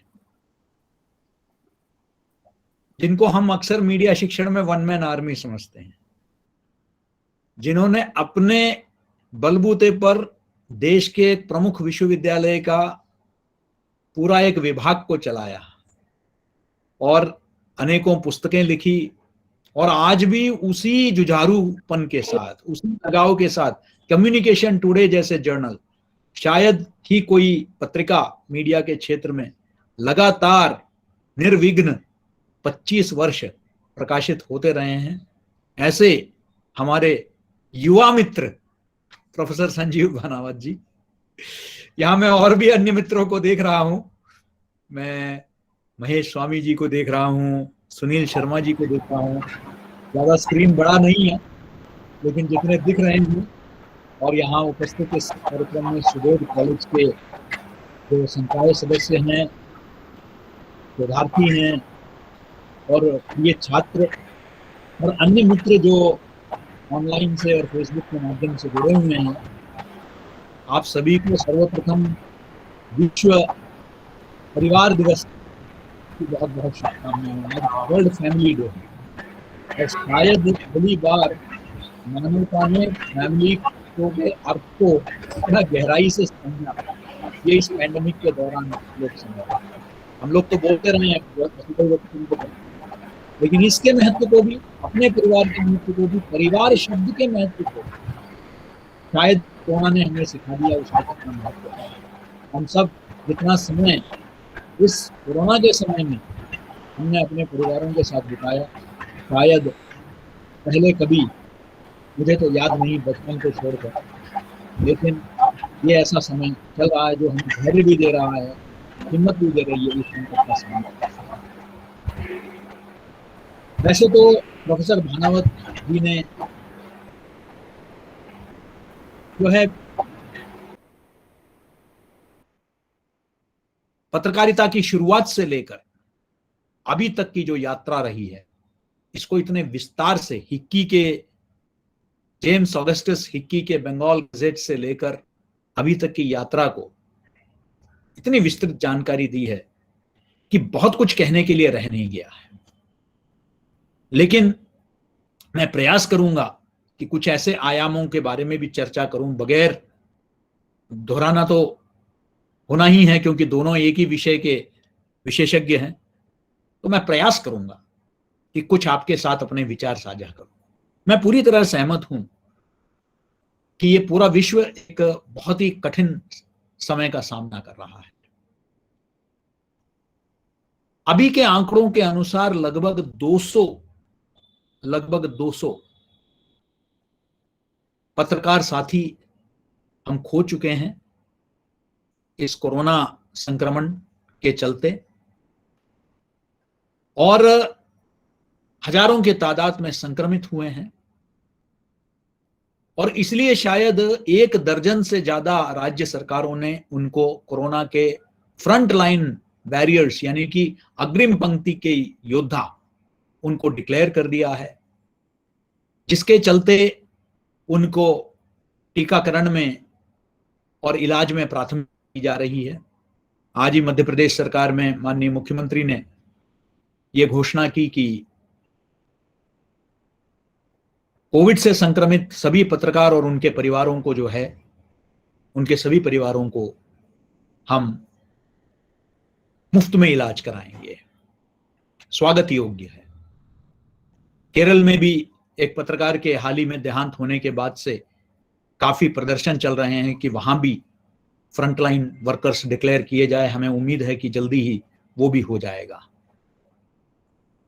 जैसे कि भानावत जी ने कहा कि इस देश का सबसे बड़ा फैशन बन गया है अक्सर पत्रकारिता और राजनीति, इन दोनों की आलोचना करना। सब हर विषय पर बोल देते हैं, मतलब जहां तक राजनीति और मीडिया का है सबका अपना एक मत है। चाहे के दुकान से लेकर आप घरों के चर्चाओं में, विद्यालयों में, अन्य जगह, ये एक चर्चा का विषय है। मीडिया को क्या करना चाहिए,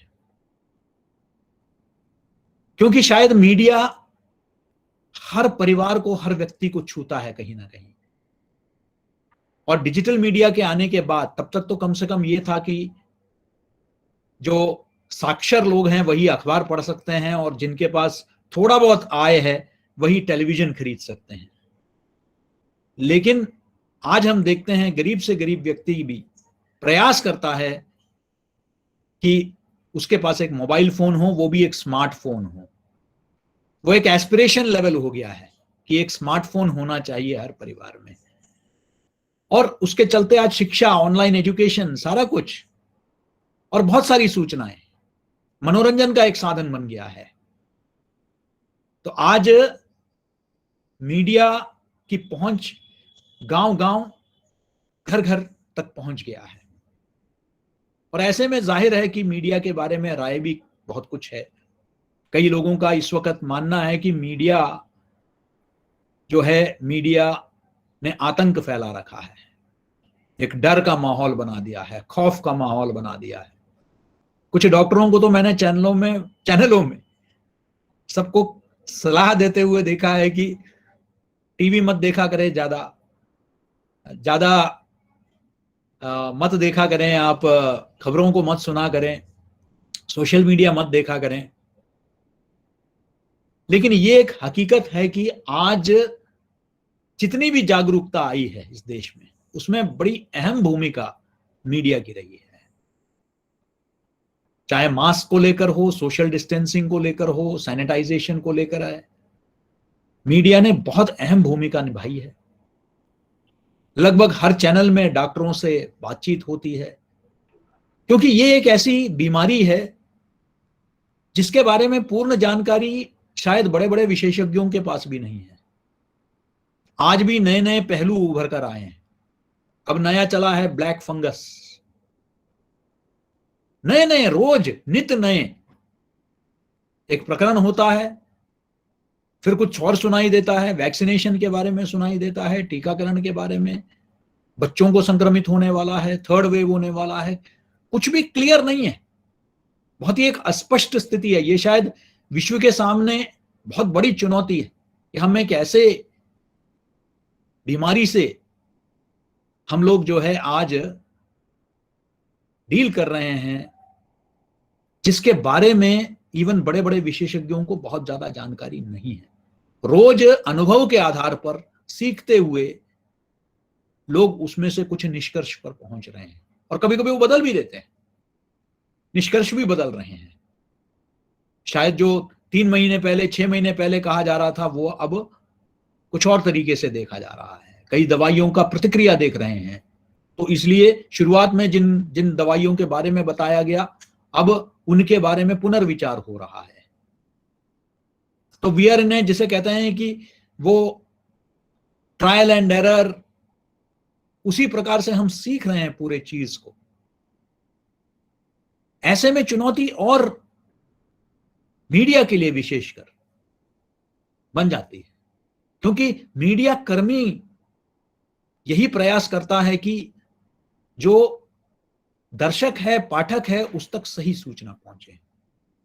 मैं इस बात का इनकार नहीं कर रहा हूं कि कुछ मीडिया हाउसेस कुछ अपने टीआरपी को देखते हुए, अपने सर्कुलेशन को देखते हुए कुछ सनसनी कर देते हैं, इसमें दो राय नहीं।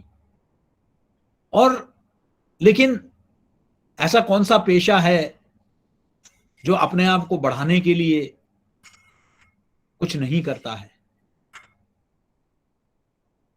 मीडिया की जिम्मेदारी है, और वो गलत भी कर रहे हैं वो लोग इस तरीके से जो सनसनी बना रहे हैं। लेकिन मीडिया, मैं अगर इसमें एक सकारात्मक पहलू देखूं तो लगभग हम लोग जो मीडिया और मीडिया शिक्षण से जुड़े हुए थे, हम लोग लगभग इस निष्कर्ष पर पहुंच चुके थे कि इस देश में इन्वेस्टिगेटिव जर्नलिज्म खत्म हो गया है और इस देश में फील्ड रिपोर्टिंग खत्म हो गई है। कम से कम कोरोना, वो कहते हैं अक्सर, ए ब्लेसिंग इन डिस्गाइज। जैसे ऑनलाइन एजुकेशन बड़े पैमाने पर आ गया है, उसी तरीके से अगर दो बड़ी बातें मीडिया के साथ हुई है तो वो है कि हम वापस फील्ड रिपोर्टिंग में आ गए हैं। मैं अक्सर बोलता था कि हम सिर्फ प्राइम टाइम डिबेट, निरर्थक डिबेट्स जिसमें हमें आवाज तक कुछ नहीं पता चल रहा है कि, क्षमा चाहता हूं, हमें पता ही नहीं चल रहा है कि आखिर निष्कर्ष क्या है। कई और अंतर्राष्ट्रीय चैनलों में हम देखते हैं कोई एक विशेषज्ञ आते हैं, उस विषय के बारे में बताते हैं। दूरदर्शन जैसे चैनलों में जिससे मैं जुड़ा रहा, वहां भी हम देखते हैं। कुछ और भी चैनल है जहां वो चिल्लम चिल्ला नहीं होती है, वो चीखना, जहां कुछ भी आवाज नहीं आपको सुनाई देती है एंकर के आवाज के सिवाय। ये सब पत्रकारिता से, शुद्ध रूप से जो पत्रकारिता है उससे हटके है। इसको आप मनोरंजन कह सकते हैं। वहां कुश्ती भी होती है, गाली गलौज भी होती है। लेकिन आज फिर से फील्ड रिपोर्टिंग मैं देख रहा हूं कई चैनल में, अखबारों में, जमीनी स्तर पर गांव में जाकर, गांव में क्या संक्रमण का हाल है, गांव में जो है सहूलियतें क्या है, इस तरह की रिपोर्टिंग आपको देखने को मिल रहा है। आज पहली बार इन्वेस्टिगेटिव रिपोर्टिंग आप देख रहे हैं इतने बड़े पैमाने पर हो रहा है, जहां अगर किसी आंकड़े को दबाने की प्रयास किया गया है तो उसको उजागर करने का प्रयास हो रहा है। आज लोग शमशान भूमि से, कब्रिस्तान से आज लोग रिपोर्टिंग कर रहे हैं, डेथ सर्टिफिकेट्स निकलवा रहे हैं, आरटीआई लगवा रहे हैं। वही सब टूल्स जो हम दशकों से खुद भी करते रहे हैं और छात्रों से करवाते रहे हैं, उसको फिर से हम देखने को मिलता है। वरना अक्सर मेरे छात्र, और भानावत जी भी यहाँ हैं और भी मीडिया शिक्षक है, वो भी सहमत होंगे कि वो भी शिकायत करने लगे थे कि हम सिखाते तो है, किसी काम के तो नहीं है ये। लेकिन आज फिर से मुझे एक चीज देखकर बहुत दुख होता है। इस माहौल में दुखद है जो भी खबरें निकल रही है, लेकिन एक चीज देख के बहुत अच्छा लगता है कि आज फिर से इन्वेस्टिगेटिव रिपोर्टिंग शुरू हो गई है, फिर से ग्राउंड रिपोर्टिंग शुरू हो गई है। ये इसलिए जरूरी है, और जरूरी नहीं है कि ये सब सरकार के खिलाफ हो, कोई भी सरकार हो, राज्य हो, केंद्र हो, इसको इस नजरिए से देखना भी नहीं चाहिए। मैं समझता हूं कि कोई भी संवेदनशील समझदार सरकार इसको फीडबैक की तरह लेगा। शायद जिन चीजों की हमें खबर नहीं है, अगर मिड डे मील स्कीम में सरकार तो पैसे डाल रही है, लेकिन पैसे डालने के बावजूद अगर उन गरीब बच्चों तक अगर नहीं पहुंच रहा है, अगर कोई रिपोर्टर उसको रिपोर्ट कर रहा है, तो मैं समझता हूं कि उसको तो पुरस्कार मिलना चाहिए, उसको तो इनाम मिलना चाहिए, सजा नहीं। इसी तरह अगर ये रिपोर्टिंग हो रही है तो मुझे लगता है कि सरकारों को चाहिए कि वो प्रशासन को दुरुस्त करें, स्थानीय प्रशासन को जो है चेताएं, उनको सचेत करें कि इस तरीके की बातें हो रही है, आप उसको तुरंत ठीक करिए। कई मैं देख रहा हूं बिहार में कई जगह अस्पतालें बंद पड़ी हुई है, डॉक्टर जा नहीं रहे हैं, आईसीयू बंद पड़े हैं, वेंटिलेटर एक कमरे में बंद करके रखा हुआ है, डॉक्टर्स जा नहीं रहे हैं। ये कोई सरकार के खिलाफ थोड़ा ही है, ये तो सिस्टम के अंदर जो लोग गलत काम कर रहे हैं, काम चोरी कर रहे हैं, उनके खिलाफ है। और अगर सरकार उसको निरीक्षण नहीं कर पा रही है और मीडिया आपके ध्यान में ला रही है, तो आपको उसको, मीडिया को एक सहयोगी समझना चाहिए इस कोरोना के युद्ध में। और शायद कई सरकारें रिस्पॉन्ड भी कर रही हैं, कुछ नकारात्मक पहलू भी सामने आ रहे हैं, लेकिन मैं समझता हूं कि मीडिया अपनी भूमिका फिर से निभाने लगी है, जो शायद कुछ वर्षों से खो चुका था। मैं तो कम से कम देखता हूं, मुझे सबसे ज्यादा दुख होता है जब मीडिया के छात्र मीडिया की आलोचना करते हैं। आलोचना जरूर करिए, लेकिन भर्त्सना नहीं।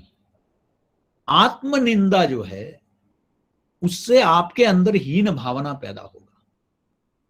आप ये बताइए कि हां, कमियां हैं क्या देश में नहीं है, दुनिया में नहीं है, और मुल्कों में नहीं है, तो वो सब आत्मनिंदा करते रहेंगे, आत्मभर्त्सना करते रहेंगे, या चीजों को सुधारेंगे?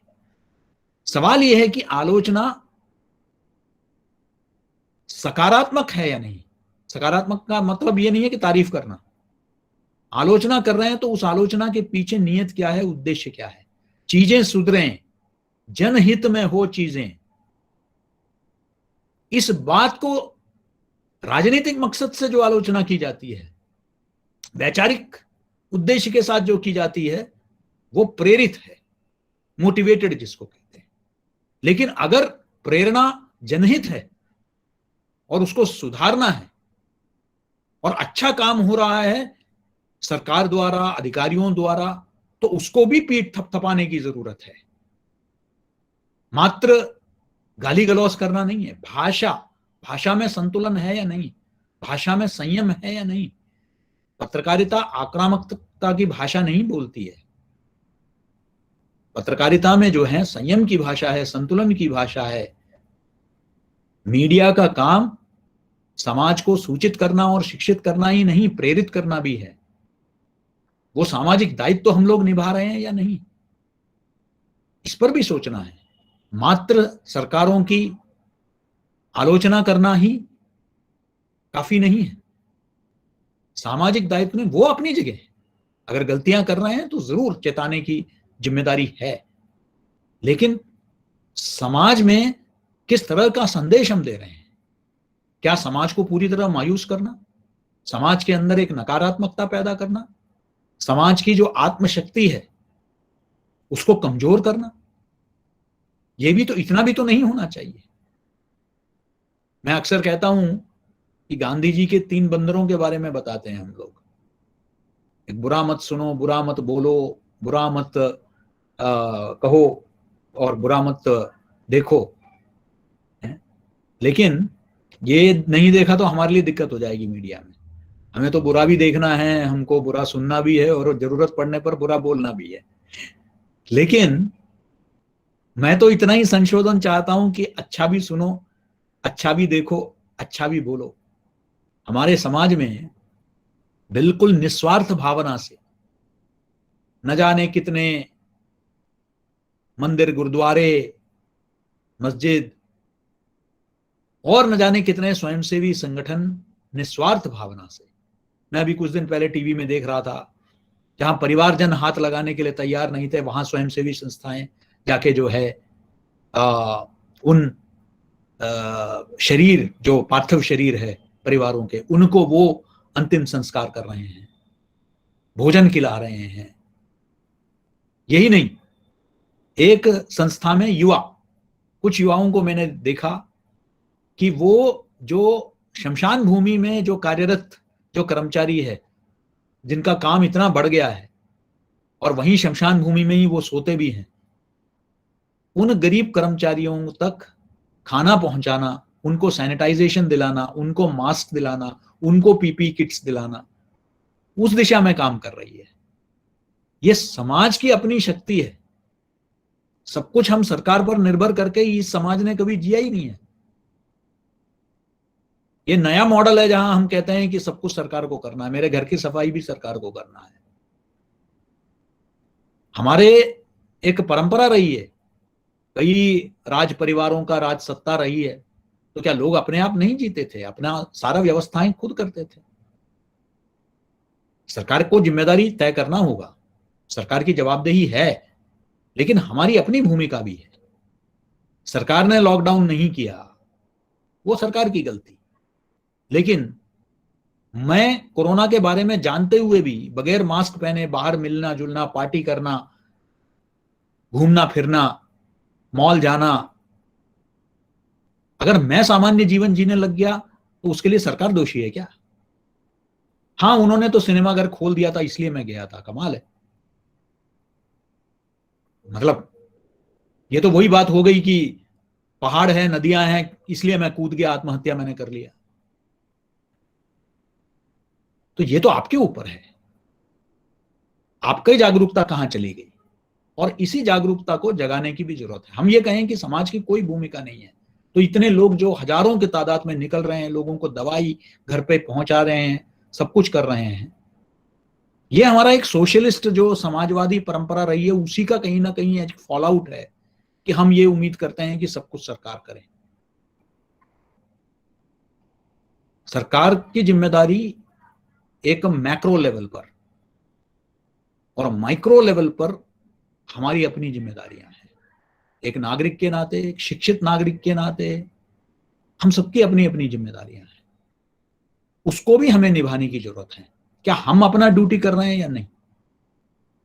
मैं जब अक्सर सोशल मीडिया में शेयर करता हूं अपने मीडिया शिक्षण से संबंधित, तो कुछ लोग पूछते हैं कि सर आप उन सब विषयों के बारे में लिखते नहीं हैं। तो मैं कहता हूं उन सब विषयों पर लिखने के लिए, राजनीतिक, वैचारिक, उन सब विषयों पर लिखने के लिए बहुत लोग हैं। मैं प्रतिस्पर्धा में नहीं हूं, मैं अपना काम कर रहा हूं, मुझे अपना काम करने दो। मैं मीडिया शिक्षक हूं, मैं अपना विश्वविद्यालय चला रहा हूं। अगर सब अपने काम पर ध्यान देंगे तो बहुत कुछ ठीक होगा। दिक्कत यह है कि हमें अपने काम को छोड़कर हम बाकी सब कामों पर जो है में हमारी रुचि है। हम बताते हैं कि शिक्षक को कैसे पढ़ाना चाहिए, हम बताते हैं कि डॉक्टर को कैसे जो है इलाज कराना चाहिए, हम सब कुछ बताते हैं, लेकिन देश कैसे चलाना चाहिए, राज्य कैसे चलाना चाहिए, हम सबको बताते हैं। लेकिन अपना घर ठीक से चला रहे हैं या नहीं चला रहे हैं? अपनी दुकान ठीक से चला रहे हैं, नहीं चला रहे हैं? हमें जो काम मिला है उसको ठीक कर रहे हैं या नहीं कर रहे हैं? ये भी तो समाज में जिस तरीके से हमने एक ऐसे स्थिति भी हम देख रहे हैं जहां कालाबाजारी हो रही है, जहां लोगों के जिंदगी के कीमत पर 400 रुपए का ऑक्सीजन का सिलेंडर 8,000 रुपए से 12,000 रुपए में बेचा जा रहा है। 4,000 रुपए का रेमडेसिविर जो है 40,000 में बेचा जा रहा है। नकली माल दिया जा रहा है। ये भी तो हमारे समाज के ही लोग हैं। फिर हम कौन से राष्ट्रीय चरित्र की बात कर रहे हैं? उसके लिए भी सरकार जिम्मेदार है क्या? बहुत बड़े बड़े संपन्न व्यक्ति दिल्ली के खान मार्केट में जिनकी कई दुकानें हैं, वो लोग जो है ब्लैक मार्केटिंग कर रहे हैं। ये किस चीज का दोष है? ये किसका दोष है? आत्मावलोकन हमको सबको करने की जरूरत है। इस कोरोना ने हमें सब कुछ सिखा दिया है। इन विषयों को लेकर भी समाज के बीच में मीडिया को जाने की जरूरत है। चाहे वो स्तंभ के माध्यम से हो, चाहे वो लेखनी के माध्यम से हो, ओपिनियन के माध्यम से हो, इन सब विषयों पर भी चर्चा करने की जरूरत है। मात्र एक ही रट लगाए रखना, उससे काम नहीं चलेगा। मुझे लगता है कि मीडिया की बहुत अहम भूमिका है। मीडिया आज, जैसे कि भानावत जी ने कहा, आज हॉटस्पॉट से, आईसीयू से, क्वारंटाइन जोन से, कंटेनमेंट जोन से, शमशान भूमि से, कब्रिस्तान से रिपोर्टिंग कर रही है। अपने जान को जोखिम में डालकर मीडिया कर्मी रिपोर्ट कर रहे हैं। उनको सलाम, बहुत अच्छा काम कर रहे हैं। और मैं एक दो बातें और कहकर अपनी बात को, मेरे ख्याल से 7-8 मिनट है बाकी मेरे पास, तो मैं कोशिश करता हूं अपनी बात को रखने का। देखिए, क्योंकि हम मीडिया का परिदृश्य के बारे में बता रहे हैं, तो मात्र मीडिया कर्मियों के बारे में नहीं, मीडिया को भी समझने की जरूरत है, क्योंकि यहाँ बड़ी संख्या में मीडिया शिक्षक और मीडिया कर्मी भी, मीडिया कर्मी और मीडिया के छात्र भी जुटे हुए हैं। तो मैं ये भी बताना चाहूंगा कि मीडिया में भी एक बहुत बड़ा बदलाव आ रहा है टेक्नोलॉजी के स्तर पर, जिसका मैं जिक्र कर चुका हूं। सोशल मीडिया में बहुत बड़े तादाद में, डिजिटल मीडिया में लोग जा रहे हैं। मैं अक्सर कहता हूं कि नालंदा और तक्षशिला और विक्रमशिला जैसे विश्वविद्यालय जिस देश में रहा, आज वहां सबसे बड़ा विश्वविद्यालय जो है वो व्हाट्सएप विश्वविद्यालय है। सारा ज्ञान जो है व्हाट्सएप से लेते हैं। मेरे डॉक्टर मित्र हैं जो अक्सर मुझे कहते हैं कि भाई साहब, मैं तो परेशान हो गया हूं, ये जो गूगल बाबा है ये उसमें पढ़ के आते हैं और सारा सवाल, हमारे एक डॉक्टर है जानकार, उन्होंने तो 500 रुपए अपना फीस बढ़ा दिया है। कह दिया कि 15 मिनट कंसल्टेशन का लगता है, आधा घंटा तो उनका संशय निवारण में होता है। वो पूरा गूगल पढ़ के आता है और मुझसे पूछता है ये क्यों नहीं और ये क्यों। तो वो जो है, एक ऐसे समय से हम गुजर रहे हैं। ऐसे में मीडिया में भी एक बहुत बड़ा परिवर्तन दिखने को मिलता है, और वो सकारात्मक भी है और उसका एक नकारात्मक पहलू भी है। दोनों को समझने की आवश्यकता है। सकारात्मक ये कि अब मीडिया बहुत एक्सेसिबल हो गया है। आज दूर दराज के गांव में भी, आज मेरे कल एक मित्र गांव कनेक्शन पत्रिका चलाते हैं, नीलेश मिश्र जी, वो बता रहे थे कि वो ग्रामीण अंचलों में वो काम करते हैं, और उन्होंने बताया कि गांव से उनको जितना ट्विटर में फीडबैक मिलता है, आप सोच सकते हैं। हम सोचते रहे कि ट्विटर बुद्धिजीवी वर्ग का ही एक अलग अपना प्लेटफॉर्म है, फेसबुक जनसाधारण का है, व्हाट्सएप तो बिल्कुल हर एक का है, लेकिन ट्विटर में वो कहते हैं कि गांव से वो टैग करके भेजते हैं। तो जो लाखों लोग आज जुड़े हुए हैं, बहुत बड़े पैमाने पर आज जुड़े हुए हैं डिजिटल प्लेटफॉर्म्स के माध्यम से, और आज वो कस्टमाइज्ड कंटेंट देख रहे हैं। उनको अब अखबार पढ़ने से ज्यादा रुचि जो है उनके अपने विषय को जानने के लिए। मैं अक्सर कहता हूं कि कोई बिहार का व्यक्ति है, दरभंगा का है, पटना का है, रांची का है झारखंड से, या दक्षिण भारत से है, उत्तर पूर्व से है, वो सीधे उसी वेबसाइट में जाता है, उसी यूट्यूब में जाता है जो उसको स्थानीय समाचार प्रदान करता है। उसको स्थानीय अपने वहां के अखबार को पढ़ने का ज्यादा मतलब नहीं है। वो जानना चाहता है कि उसके गांव में क्या हो रहा है, उसके शहर में क्या हो रहा है, उसके प्रदेश में क्या हो रहा है, और वैश्विक स्तर पर जानना चाहता है। बोस्टन में भी जो बैठा हुआ व्यक्ति है वो जानना चाहता है कि बनारस में क्या हो रहा है। तो कस्टमाइज्ड कंटेंट आज आपको मिल रहा है डिजिटल मीडिया के माध्यम से, लेकिन कहीं ना कहीं, और वो निर्भर नहीं है इस मीडिया पर जो शायद कमर्शियली बहुत ज्यादा, जिस तरीके से भानावत जी ने कहा, क्योंकि 70% जो आय है उसका विज्ञापन से आता है, तो कहीं ना कहीं उस कॉर्पोरेट इंटरेस्ट को भी वो बढ़ाता है। तो वो तथाकथित मुख्य धारा की मीडिया पर वो निर्भर नहीं है। लेकिन यहां सवाल ये रहता है कि इनका एडिटोरियल फिल्ट्रेशन प्रोसेस कितना मजबूत है। क्या ये जो लोग जो पत्रकारिता में कर रहे हैं, क्या वो शिक्षित हैं, प्रशिक्षित हैं, या कोई भी कुछ भी डाल रहा है? क्योंकि मोहल्ले में कोई आके खड़े होके गाली देता है तो हम सब अपनी खिड़की खोल लेते हैं, अपने बैल्कनी में बाहर आ जाते हैं देखने के लिए, क्योंकि गाली गलौज करने से आप आकर्षित कर सकते हो लोगों को। लेकिन कोई बेचारा कोई ये गीत गाता हुआ जा रहा है तो कोई नहीं देखेगा उसके प्रति। तो इसलिए गाली गलौज, नकारात्मक बातें करने वालों को ज्यादा आकर्षण मिलता है। लेकिन वो जो fake information, fake content, misinformation, disinformation, क्योंकि संयुक्त राष्ट्र ने भी कहा है कि ये पैंडेमिक से ज्यादा खतरनाक इन्फोडेमिक है, यानी कि एन ओवरडोज ऑफ इंफॉर्मेशन, जहां आप ये तय नहीं कर पा रहे हैं कि कौन सी सूचना सही है। ऐसे में मीडिया शिक्षकों की, मीडिया छात्रों की भूमिका बहुत महत्वपूर्ण बन जाता है।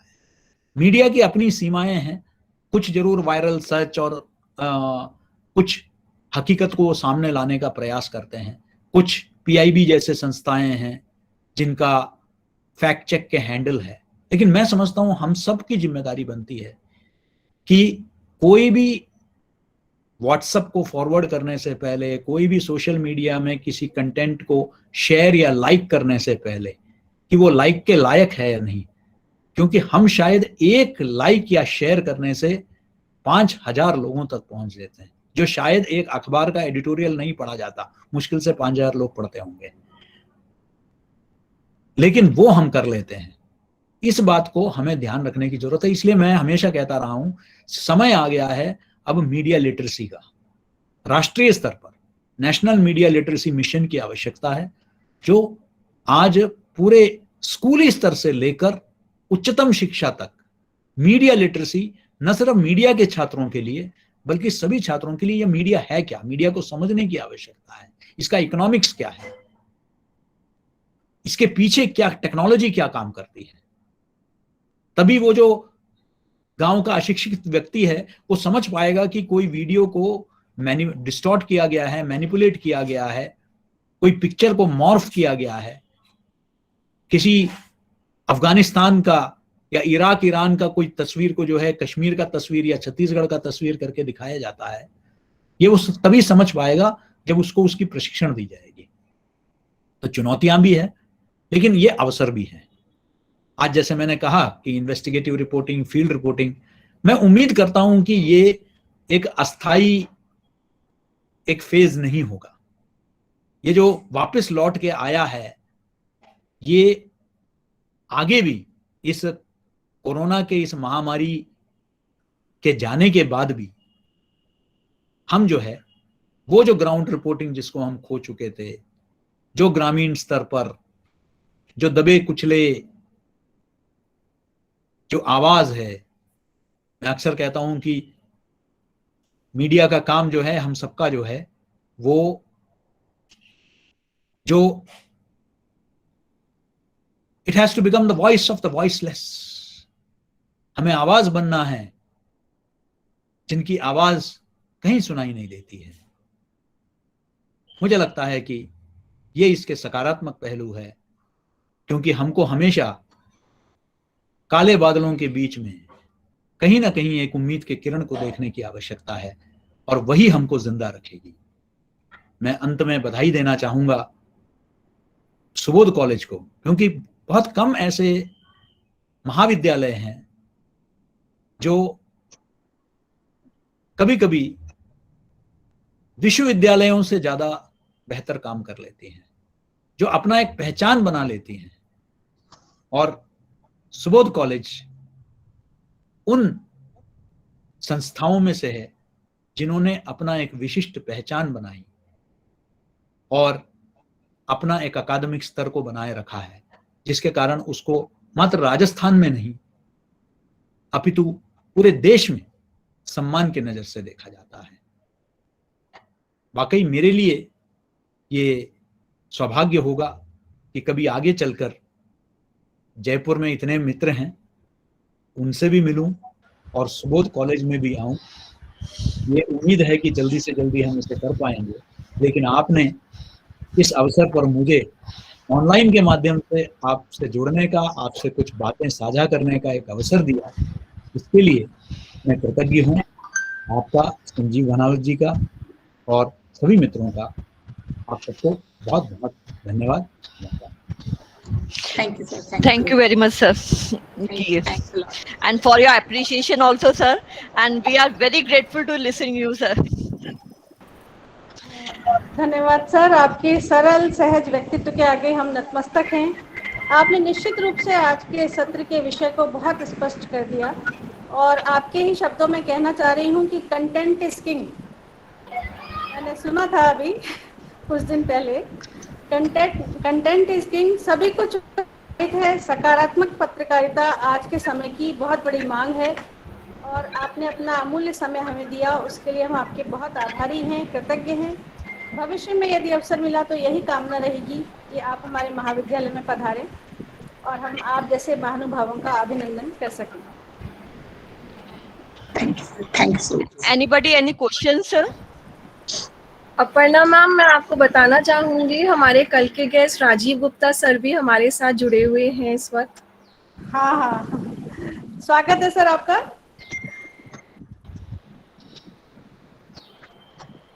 स्वागत है सर। हेलो सर, आपका माइक ऑफ है। मैं माफी चाहूंगा, मेरी शिक्षक समिति की जो मीटिंग थी वो थोड़ी लेट खत्म हुई, इसलिए मैं संजीव भाई को नहीं सुन सका और वो एक बहुत बड़ा मिसिंग पार्ट है। सर, रिकॉर्डिंग है हमारे पास। अगर वो मैं सुन लेता तो मैं शायद संजीव भाई से भी सवाल उठाता। कुलपति जी को मैंने सुना और पूरा सुना है। मैं कभी फेस टू फेस कुलपति जी से मुखातिब नहीं हुआ, लेकिन कुछ सवाल सर आपके वक्तव्य से जरूर उभरते हैं और वो सवाल आप ये मत लीजिएगा, आपने खुद ही कहा है कि वो नकारात्मकता वाले सवाल नहीं है, लेकिन आलोचनात्मकता वाले सवाल जरूर हैं। आपका जो पूरा का पूरा नैरेटिव है मेरे सामने, मुझे समाजशास्त्र का मैं विद्यार्थी हूँ और संजीव भाई की बदौलत में मीडिया के संस्थानों से भी जुड़ा और हरदेव जोशी पत्रकारिता विश्वविद्यालय से और संजीव भाई से बड़ा लंबा मेरा जुड़ाव रहा। मुझे ऐसा लगा कि आपका पूरा नैरेटिव मुझे रेस्पॉन्सिबिलिटी अप्रोच की तरफ ले जाता है, मेरे राइट अप्रोच की तरफ नहीं ले जाता। और जब मैं राइट अप्रोच को रिजेक्ट करता हूँ या उसकी उपेक्षा कर देता हूँ, यानी अधिकार वाला जो उपागम है, तो अधिकार वाले उपागम की उपेक्षा करते ही फिर मुझे ये सिखाया जाता है कि राज्य की आलोचना नहीं करनी चाहिए, सरकारों की आलोचना नहीं करनी चाहिए, हमें अपने उत्तरदायित्व और अपने कर्तव्यों को देखना चाहिए। आपने सर बहुत बड़ी बारीकी से कहा कि इतने पत्रकार साथी हमारे कोविड का शिकार हुए, लेकिन कोविड के बारे में और विभिन्न घटनाओं के बारे में सही रिपोर्टिंग करने वाले कितने पत्रकार साथियों को जेलों में डाला गया और जो आज तक छूटने के लिए छटपटा रहे हैं और उनके ऊपर वो धाराएं लगा दी गई राज्य के द्वारा, जिन धाराओं के अंदर पता नहीं कितने जो डिरेडेड लोग हैं उनको शामिल किया जाता है। पत्रकारों के ऊपर होने वाला ये जो प्रहार है, हमने उस प्रहार को नहीं लिया और इसलिए मैंने कल बात कही थी कि जो फ्रीडम वाला इंडेक्स है, उस फ्रीडम वाले इंडेक्स में भारत बड़ी तेजी से नीचे आता चला जा रहा है। एक पार्ट तो मेरा ये है कि हम राइट अप्रोच की उपेक्षा क्यों कर देते हैं, जो कि होना चाहिए। दूसरा सर, आपने बहुत सही कहा कि जो फॉल्स फैक्ट्स हैं, वो फॉल्स फैक्ट्स हमारे सामने प्रस्तुत किए जा रहे हैं, जो जिसको आप पोस्ट ट्रुथ रियलिटीज बोलते हैं, पोस्ट ट्रुथ सोसाइटी बोलते हैं, फैक्टॉइड बोलते हैं। वो सर जनरेट कौन कर रहा है? जनरेट करने वाले वो आईटी इंडस्ट्री, वो हैं सेल्स, जिन आईटी सेल्स को विभिन्न पॉलिटिकल पार्टीज ने अपनी इमेज बिल्डिंग के लिए लगा रखा है, जिन अनेक पॉलिटिकल लीडर्स ने, जो बड़े इंपॉर्टेंट पॉलिटिकल लीडर्स हैं, उन्होंने अपनी इमेज बिल्डिंग के लिए लगा रखा है। बहुत से सोशल ऑर्गेनाइजेशंस हैं रिलीजियो कल्चरल प्रकृति के, जो समाज के सामने अपने एक ही चेहरे को प्रस्तुत करना चाहते हैं। वहाँ से हमारे सामने ये सारी चीज़ें आ रही हैं। हमारे जो इतिहास के पक्ष हैं, हमारी संस्कृति के पक्ष हैं, हमारी जो एंशियंट राजनीति के पक्ष हैं, एंशियंट लिटरेचर के पक्ष हैं, उन्हें मैन्युफैक्चर किया जा रहा है। एक नए तरीके से हमारे सामने चेतना के नए स्तरों को गढ़ा जा रहा है, और वो नए स्तर जो गढ़े जा रहे हैं वो समाचार पत्रों के माध्यम से और मीडिया के माध्यम से हमारे सामने, उनको कहने मतलब ये उनका अटैक है हमारे ऊपर, पूरी तरह से प्रहार है कि हमारी सोच को एक दिशा की तरफ ले जाया जाए। होना तो सर ये चाहिए कि मीडिया मल्टी आइडियोलॉजिकल और multi cultural, multi religious frame के साथ काम करे, हमें हमारे अधिकारों के बारे में बताए ताकि हम राज्य से बेबाक होकर के सवाल कर सकें। और ये सर हो रहा था स्वाधीनता से पहले की, आपने भी चर्चा की, संजीव भाई ने निश्चित रूप से चर्चा की होगी। स्वाधीनता पहले का, स्वाधीनता संघर्ष के दौरान का जो मीडिया है, वह मीडिया ब्रितानी हुकूमत से घबराया नहीं। चाहे वो महात्मा गांधी थे, चाहे वो भगत सिंह थे, चाहे तिलक थे, चाहे इवन पटेल थे, चाहे नेहरू थे, उन सब ने बड़ी बेबाकी से अपनी बातों को रखा और उसका उन्होंने जो खामियाजा भुगतना था वो भुगतना पड़ा। लेकिन आज के दौर का जो मीडिया है, पिछले 2 दशक का मीडिया, उस 2 दशक के मीडिया ने हमें ये सिखाया है कि हमें राज्य के सामने घुटने टेक देने चाहिए, राज्य की आलोचना नहीं करनी चाहिए, हमें सिर्फ अपने कर्तव्यों के आधार पर स्वविवेक से काम करते चले जाना चाहिए, ताकि हम ये कह सकें कि हमने समाज के लिए कार्य किया है। राज्य समाज के लिए और हमारे लिए क्या कर रहा है, ये हमारे दायरे से बाहर है। मुझे लगता है कि मीडिया के विभिन्न संस्थानों को, और चूंकि आप एक मीडिया के रिलेटेड विश्वविद्यालय के कुलपति भी हैं, क्या हमें इन पक्षों की तरफ अपने विवेचन और विश्लेषण को नहीं ले जाना चाहिए? आपने मुझे समय दिया, साथियों ने, इसके लिए बहुत बहुत धन्यवाद। राजीव जी, मैं संक्षिप्त में उत्तर देने का प्रयास करूंगा। पहली बात तो मेरा विषय वर्तमान परिदृश्य में मीडिया की भूमिका को लेकर था, और आधे घंटे के समय में मैंने उसके विभिन्न पहलुओं को, इसलिए सिर्फ एक पहलू पर मैंने जोर नहीं दिया। जहां तक मुझे याद है, मैंने कहा कि आलोचना होनी चाहिए, इन्वेस्टिगेटिव रिपोर्टिंग हो रही है, जहां शमशान घाटों जो आंकड़े दबाए जा रहे हैं उसको उजागर किया जा रहा है। मैंने ये भी कहा कि सरकारों को उसको फीडबैक की तरह लेना चाहिए। अगर मिड डे मील में भी गड़बड़ हो रहा है तो उसमें नकारात्मक रूप से उस आलोचना को नहीं लेना चाहिए, बल्कि उसको सिस्टम को बेहतर बनाने के लिए एक सुझाव के रूप में लेना चाहिए। इसलिए मैंने बिल्कुल उसको लेकर सरकारों को मैंने बख्शा नहीं था अपने व्याख्यान में, जहां तक मुझे याद है। शायद आप जिस भाषा में चाहते थे मैंने उस भाषा में नहीं किया, क्योंकि वो मेरा व्यक्तित्व का हिस्सा नहीं है, पहली बात। दूसरा, आपने कहा 2 दशक से मीडिया ने समझौता कर रखा है। मुझे तो आज भी याद है 1975 से 77 में जो मीडिया ने समझौता किया, जिसके बारे में बहुत मशहूर टिप्पणी है अडवाणी जी की, जो सूचना प्रसारण मंत्री बने 1977 में, कि when they were asked to bend they crawled. जब उनसे झुकने के लिए कहा गया तो वो रेंगने लग गए। वो आज तो और रामनाथ गोयनका और इंडियन एक्सप्रेस को छोड़कर आज तो और भी ज्यादा लोगों को लेकर। नहीं, मैं आपको पूरी बात सुनिए ना, मैंने तो आपको इंटरप्ट नहीं किया राजीव जी, आप भी धैर्य रखें, धैर्य रखें। तो मेरा जो है, आपसे बहस में नहीं पड़ना है मुझे, क्योंकि हम कोई टेलीविजन डिबेट में नहीं आए हैं। मैं बता रहा हूं कि आधे घंटे में जितना सभी पहलुओं को मैंने अगर कहा कि नहीं आप आलोचना करना छोड़ दीजिए, तब तो आपका जो आलोचना थी मेरे टिप्पणी का, उसका आप जायज बात कर रहे हैं। मैंने नहीं कहा, मैंने मात्र यही कहा कि हम सिर्फ आलोचना में ही लगे रहें। ये मेरा कम से कम आज तक न मैंने इस तरह की पत्रकारिता की है कि सिर्फ सारा दोष जो है राज्य सरकार पर, दुनिया भर पर, पड़ोसी पर, रिश्तेदारों पर डाल दूं। मेरी कोई जिम्मेदारी नहीं है, ये मैंने कभी जीवन में सीखा नहीं है। इसलिए मेरा ये मानना है कि एक नागरिक के तौर पर जहां आलोचना करना है करिए, इन्वेस्टिगेट करना है करिए, आरटीआई का उपयोग करना है करिए, लेकिन साथ साथ हमें जागरूकता इस बात को लेकर भी करना है कि मैं खुलेआम, ठीक है कुंभ मेला करा दिया सरकार ने, क्यों गया मैं? मेरी जिंदगी जा रही है, सरकार की जिंदगी नहीं जा रही है। जिंदगी तो मेरी जा रही है ना। मैंने उनको क्या शिक्षित किया कि आप मत जाइए, आप मत कहिए। चुनाव में गए, चुनाव कराया, रैलियों में कौन गया? रैलियों में तो जनता गई, पढ़े लिखे लोग गए। चुनाव में वोटिंग डालने के लिए कौन गया? अब आप कहें कि क्या नागरिक अगर कह देता नोटा है, नागरिक के पास जो नहीं वोट करने का परसेंटेज कई बार तो 25%, 30% होता है, आप 99%, 95, 75, 85% वोटिंग जाके करते हैं, तो ये किसका दोष है? अब आप ये कहें कि हमारी कोई जिम्मेदारी नहीं है क्योंकि इलेक्शन हो रहा है, तो इसलिए क्योंकि पुल बना दिया तो मुझे कूदना है उसमें से, ये लॉजिक मुझे कम से कम समझ में नहीं आता है राजीव जी। बाकी आपका जो चिंताएं हैं मैं उसके साथ पूरी तरह सहमत हूं, वाकई हमें, लेकिन जहां तक ग्लोबल रैंकिंग का सवाल है, ग्लोबली जो भी रैंकिंग होता है, जो एडवांस पश्चिम के मुल्क जो रैंकिंग करते हैं, उससे मुझे आज से नहीं पहले से ही मुझे परहेज है। उनको हर विषय के बारे में वो वुहान से निकले वायरस को चाइना वायरस नहीं करेंगे, लेकिन B1 जो अभी निकला है उसको इंडियन वायरस जरूर कहेंगे।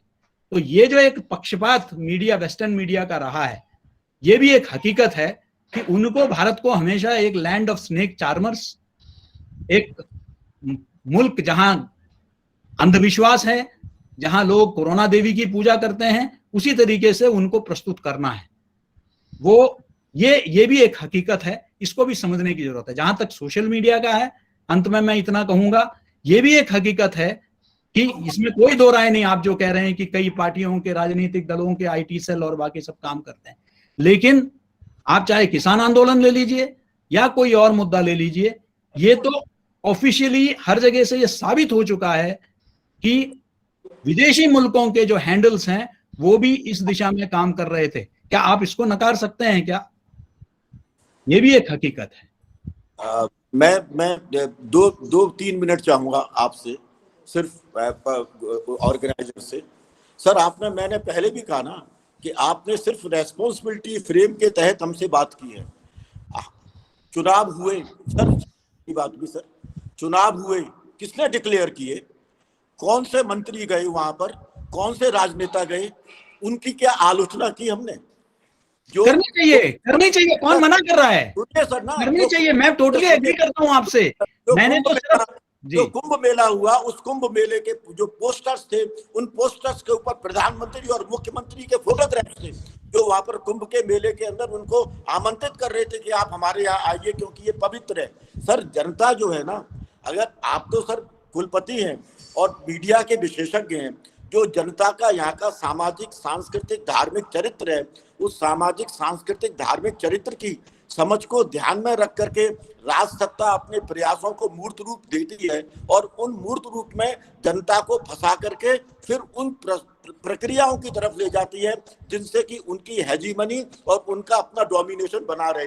ये मैं पूरे एक लंबे समय से देख रहा हूँ। और जहां तक बात आपने अडवाणी जी की बिल्कुल अडवाणी जी ने सही कहा था, क्योंकि हम उस आपातकाल के भुक्तभोगी हैं, जेल यात्राएं कर सके हैं, लेकिन आज भी हमारे सामने ये बात स्पष्ट है कि शायद पहले का मीडिया उतना रैंक नहीं रहा था। पहले का मीडिया लिख रहा था, सुना अब मैला आंचल हो गया फिर कमली का यार, रेणु जी हमने पढ़ा आज सुबह अखबार। इस तरह से आलोचना आ रही थी, लोकतंत्र की मृत्यु के विज्ञापन आ रहे थे, लेकिन आज जिस तरह से मीडिया का एक हिस्सा रेंग रहा है वो अनप्रेसिडेंटेड है। वो बिल्कुल कॉर्पोरेटाइज हो गया है, मीडिया पूरी तरह कॉर्पोरेटाइज हो गया है। उद्योग घराने चला रहे हैं। उस वक्त तक तब कम से कम कुछ उम्मीद थी, अब तो पिछले इतने वर्षों में सारा सब कुछ कॉर्पोरेट हो गया है। और उस कॉर्पोरेट वर्ल्ड का पॉलिटिशियंस के और ब्यूरोक्रेट्स के साथ में एक नेक्सस आ गया है जो उस पूरे मीडिया को गवर्न कर रहा है। आज के मीडिया जो सर पीपल्स मीडिया है, उसे उसके खिलाफ तो उठना ही पड़ेगा और उसके लिए हमें किसी जन आंदोलन की आवश्यकता है। धन्यवाद सर। मैं चाहूंगी कि और भी हमारे कोई श्रोतागण जो कोई प्रश्न पूछना चाहें तो पूछ सकते हैं। अर्चना भारती जी, hello, any question?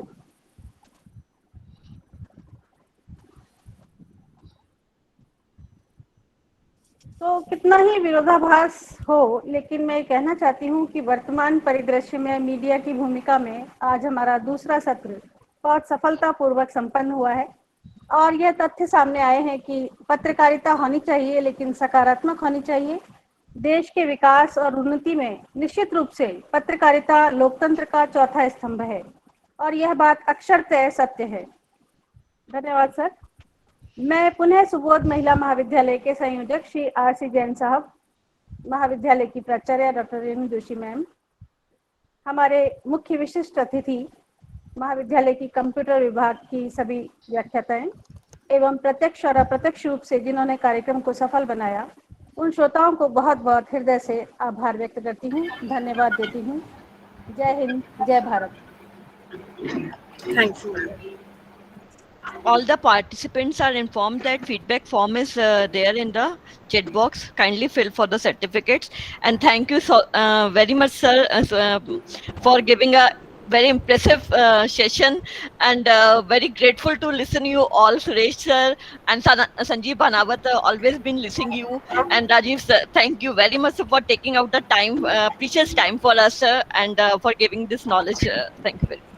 Thank you very मैं मच। भी सर एडी सुरेश सर का, राजीव भानावत, संजीव भानावत सर का और राजीव गुप्ता सर का और मेरी सभी फैकल्टी मेंबर्स, कोऑर्डिनेटर, सबको मैं बहुत बहुत धन्यवाद करना चाहती हूँ इस प्रोग्राम को ऑर्गेनाइज करने के लिए और इस प्रोग्राम में इतना एक्टिव पार्टिसिपेशन के लिए। तो आप लोगों का बहुत बहुत धन्यवाद, बहुत बहुत आभार। और बहुत जल्द भगवान ने चाहा तो हम सब लोग प्रत्यक्ष रूप से सुबोध महिला महाविद्यालय में मैं आपको आमंत्रित करती हूँ अभी भी और आगे भी करूंगी कि आप लोग प्रत्यक्ष में आए, जैसे कि हमारी फैकल्टी और हमारे स्टूडेंट आप लोगों के ज्ञानवर्धक संबोधन से लाभान्वित हो सके। Thank you so much sir, बहुत बहुत आभार आप सब लोगों का। धन्यवाद रेणु जी, धन्यवाद। धन्यवाद मैम, धन्यवाद मैम, धन्यवाद। धन्यवाद।